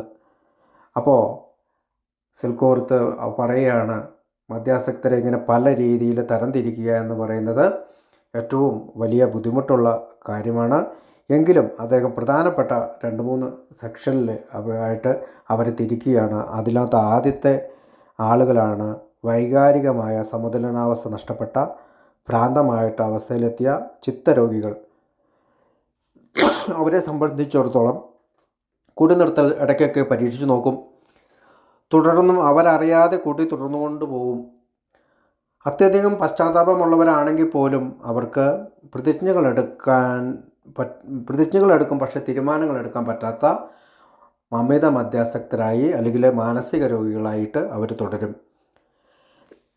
ചില ആളുകൾ ഞാൻ മദ്യാസക്തനല്ല, അങ്ങനെ എനിക്ക് കുടി ഒരു പ്രശ്നമല്ല എന്ന് സമ്മതിക്കാൻ വിഷമിക്കുന്നവരുണ്ട്. അവർ പല രീതിയിലും കുടി ആസൂത്രണം ചെയ്യും. മദ്യത്തിൻ്റെ തരം മാറ്റി നോക്കും. ബീർ കുടിക്കും, വൈൻ കുടിക്കും, ബ്രാൻഡി കുടിക്കും. കുടിക്കുന്ന സാഹചര്യങ്ങൾ മാറ്റി നോക്കും. കുറേ കാലം കുടിക്കാതെ ഇരുന്നതിന് ശേഷം അപകടം കൂടാതെ കുടിക്കാമെന്ന് വിശ്വസിക്കുന്നവരുണ്ട്. അപ്പോൾ പീപ്പിൾ, പ്ലേസ് ആൻഡ് തിങ്സ്, ആളുകളെ മാറ്റി നോക്കും, സാഹചര്യങ്ങൾ അല്ലെങ്കിൽ സ്ഥലങ്ങൾ മാറി നോക്കും, സാഹചര്യങ്ങൾ മാറി നോക്കും, ജോലി മാറി നോക്കും.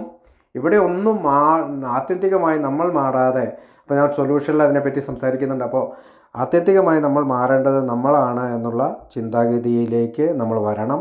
അല്ലെങ്കിൽ നമ്മൾ വിഷാദ രോഗികളായിട്ട് നമ്മുടെ സ്നേഹിതന്മാർക്കോ വേണ്ടപ്പെട്ടവർക്കോ ഒന്നും വേണ്ടാത്ത ഒരാളായിട്ട് നമ്മൾ മാറുകയും ചെയ്യും. സിൽക്വർത്ത് പറയുന്നത് മദ്യാസക്തരായ ആളുകൾക്ക് ആർത്തി എന്ന പ്രതിഭാസമില്ലാതെ കുടിക്കുവാൻ സാധിക്കില്ല. അവർ കുടിച്ചു തുടങ്ങിയാൽ അവർ ഈ പ്രതിഭാസത്തിൽ പെട്ടുപോകും. അങ്ങനെ ശാരീരികമായി അലർജി ഉള്ളതുകൊണ്ടാണ് നമ്മളെ ഒരു പ്രത്യേകതരം സൃഷ്ടികളായിട്ട് സിൽക്വർത്ത് വിവരിക്കുന്നത്. ദൈവത്തിൻ്റെ സൃഷ്ടികളാണ്, പക്ഷേ നമ്മളെ സംബന്ധിച്ചിടത്തോളം ദൈവം നമ്മളെ സൃഷ്ടിച്ചിരിക്കുന്നത് ഈ ആർത്തി എന്ന പ്രതിഭാസം വരുന്ന തരത്തിലാണ്. അപ്പോൾ നമുക്ക് ശാരീരികമായ അലർജിയും മാനസികമായ ഈ ഒബ്സഷൻ അല്ലെങ്കിൽ കുടിക്കണമെന്നുള്ള സമ്മർദ്ദം ഉണ്ടാകുന്നവരായതുകൊണ്ട് തന്നെയാണ് പൂർണ്ണമായും കുടിയിൽ നിന്ന് മാറി നിൽക്കുക എന്നതാണ് നമ്മൾക്ക് ഉള്ള ഏക പരിഹാരം. ആ ഏക പരിഹാരത്തിനായിട്ടാണ് ആൽക്കഹോളിക്സ് അനോണിമസിൽ നമ്മൾ ഓരോരുത്തരും ഒന്നിച്ചു നിൽക്കുന്നത്. ആൽക്കഹോളിക്സ് അനോണിമസിൽ എത്തിച്ചേരുന്ന നമ്മൾക്ക് ആൽക്കഹോളിക്സ് അനോണിമസിൽ പുസ്തകത്തിൽ അല്ലെങ്കിൽ നമ്മുടെ ടെക്സ്റ്റ് ബുക്കിൽ പറയുന്നുണ്ട് ഒരു 3-fold ഡിസീസാണ് ആൽക്കഹോളിസം എന്ന്. അതായത് നമ്മുടെ the body, the mind and the spirit, അതായത് നമ്മുടെ ശരീരത്തിന്, നമ്മുടെ മനസ്സിന്, നമ്മുടെ ആത്മാവിനെ ബാധിച്ചിരിക്കുന്ന ഒരു ഡിസീസാണ് ആൽക്കഹോളിസം എന്ന ബുക്കിൽ പറയുന്നുണ്ട്. നമ്മൾ മെൻ്റൽ ഒബ്സഷനെ കുറിച്ചും ശാരീരികമായ അലർജിയെക്കുറിച്ചും ഒക്കെ ശാസ്ത്രീയപരമായിട്ടുള്ള ചിന്തകളെ കൂടി കടന്നു പോകുമ്പോൾ എയുടെ ഉള്ളിലെത്തുമ്പോൾ നമ്മൾ ഒരു ആൽക്കഹോളിക് ലൈഫ് അല്ലെങ്കിൽ ജീവിതം നയിച്ചിരുന്നത് ശരിക്കും ഒരു സ്പിരിച്വൽ മാലഡിയുടെ കുറവ് കൊണ്ടുണ്ടായ പ്രശ്നമായിട്ടാണ് പറയുന്നത്. നമുക്കറിയാം റിസൻമെൻറ്റ്സ്, നീരസം, അത് നമ്പർ 1 ഒഫൻഡറാണ് എന്ന് ബുക്കിൽ പറയുന്നുണ്ട്. അത് മറ്റെന്തിനേക്കാളും ആൽക്കഹോളിക്കിനെ നശിപ്പിക്കുന്നു എന്നാണ് പറയുക. അപ്പോൾ ഒരു സ്പിരിച്വലായിട്ടുള്ള ഒരു രോഗത്തിനു കൂടി മദ്യാസക്തർ അടിമകളായതുകൊണ്ടാണ് അവർ ആൽക്കഹോളിക്കിൽ അല്ലെങ്കിൽ ആൽക്കഹോളിസം എന്ന് പറയുന്ന ഡിസീസിൽ തുടരുന്നത്. അതുകൊണ്ട് ഈ സ്പിരിച്വൽ ഡിസീസ് എന്ന് പറയുന്നത് ഇത്തരം ധാർമ്മികമായിട്ടുള്ള അധപതനത്തിൽ നിന്ന് ധാർമ്മികമായിട്ടുള്ള ഒരു പുനർക്രമീകരണത്തിലേക്ക്, ഒരു ആത്മീയമായിട്ടുള്ള അല്ലെങ്കിൽ ഒരു സ്പിരിച്വലി ആത്മീയമായിട്ടുള്ള ഒരു പുനർക്രമീകരണത്തിലേക്ക് ഒരു മദ്യാസക്തൻ വരുന്നതിന് മുറയ്ക്കാണ് ആൽക്കഹോളിസം എന്ന് പറയുന്ന ആ സിക്നസ്സിൽ നിന്ന് അല്ലെങ്കിൽ ആ ഇൽനെസ്സിൽ നിന്ന് അയാൾക്ക് മാറാൻ സാധിക്കുകയുള്ളൂ. അതുകൊണ്ടാണ് ഒരു മനുഷ്യൻ്റെ, ഒരു ആൽക്കഹോളിക്കിൻ്റെ ശാരീരികവും മാനസികവും ആത്മീയവുമായിട്ടുള്ള അസുഖമായിട്ട് ഇതിനെ ആൽക്കഹോളിസത്തെ പറ്റി സംസാരിക്കുന്നത്. മലയാളം ബിഗ് ബുക്കിൽ പേജ് 63 പറയുന്നുണ്ട്, എല്ലാ ആത്മീയ വിദ്വേഷമാണ് പ്രധാന ശത്രു. അത് അമിത മദ്യപാന രോഗികളെ ഏറ്റതിനേക്കാൾ കൂടുതൽ നശിപ്പിക്കുന്നു. എല്ലാ ആത്മീയ രോഗങ്ങളുടെയും ആരംഭം അവിടെ നിന്നാണ്. കാരണം ഞങ്ങൾ ശാരീരികമായും മാനസികമായും മാത്രം രോഗമുള്ളവരായിരുന്നില്ല, മറിച്ച് ആത്മീയമായ രോഗബാധയുള്ളവർ കൂടിയായിരുന്നു. ശാരീരികമായ ദുരിതം തരണം ചെയ്തപ്പോൾ നാം മാനസികമായും ശാരീരികമായും തളരുന്നു. വിദ്വേഷത്തെ കൈകാര്യം ചെയ്യുന്നതിന് വേണ്ടി ഞങ്ങൾ എന്തൊക്കെ ഒരു കടലാസിൽ എഴുതുന്നു. ഞങ്ങൾക്ക് ദേഷ്യമുണ്ടായിരുന്ന ആളുകളുടെയും സ്ഥാപനങ്ങളുടെയും തത്വങ്ങളുടെയും പേരുകളുടെ ഒരു പട്ടിക തയ്യാറാക്കി എന്നൊക്കെ പറയുന്ന ആ ഒരു ഭാഗത്ത് നമ്മളുടെ ആത്മീയ രോഗത്തെക്കുറിച്ച് ബിഗ് ബുക്കിൽ നിഷ്കർഷിക്കുന്നുണ്ട്.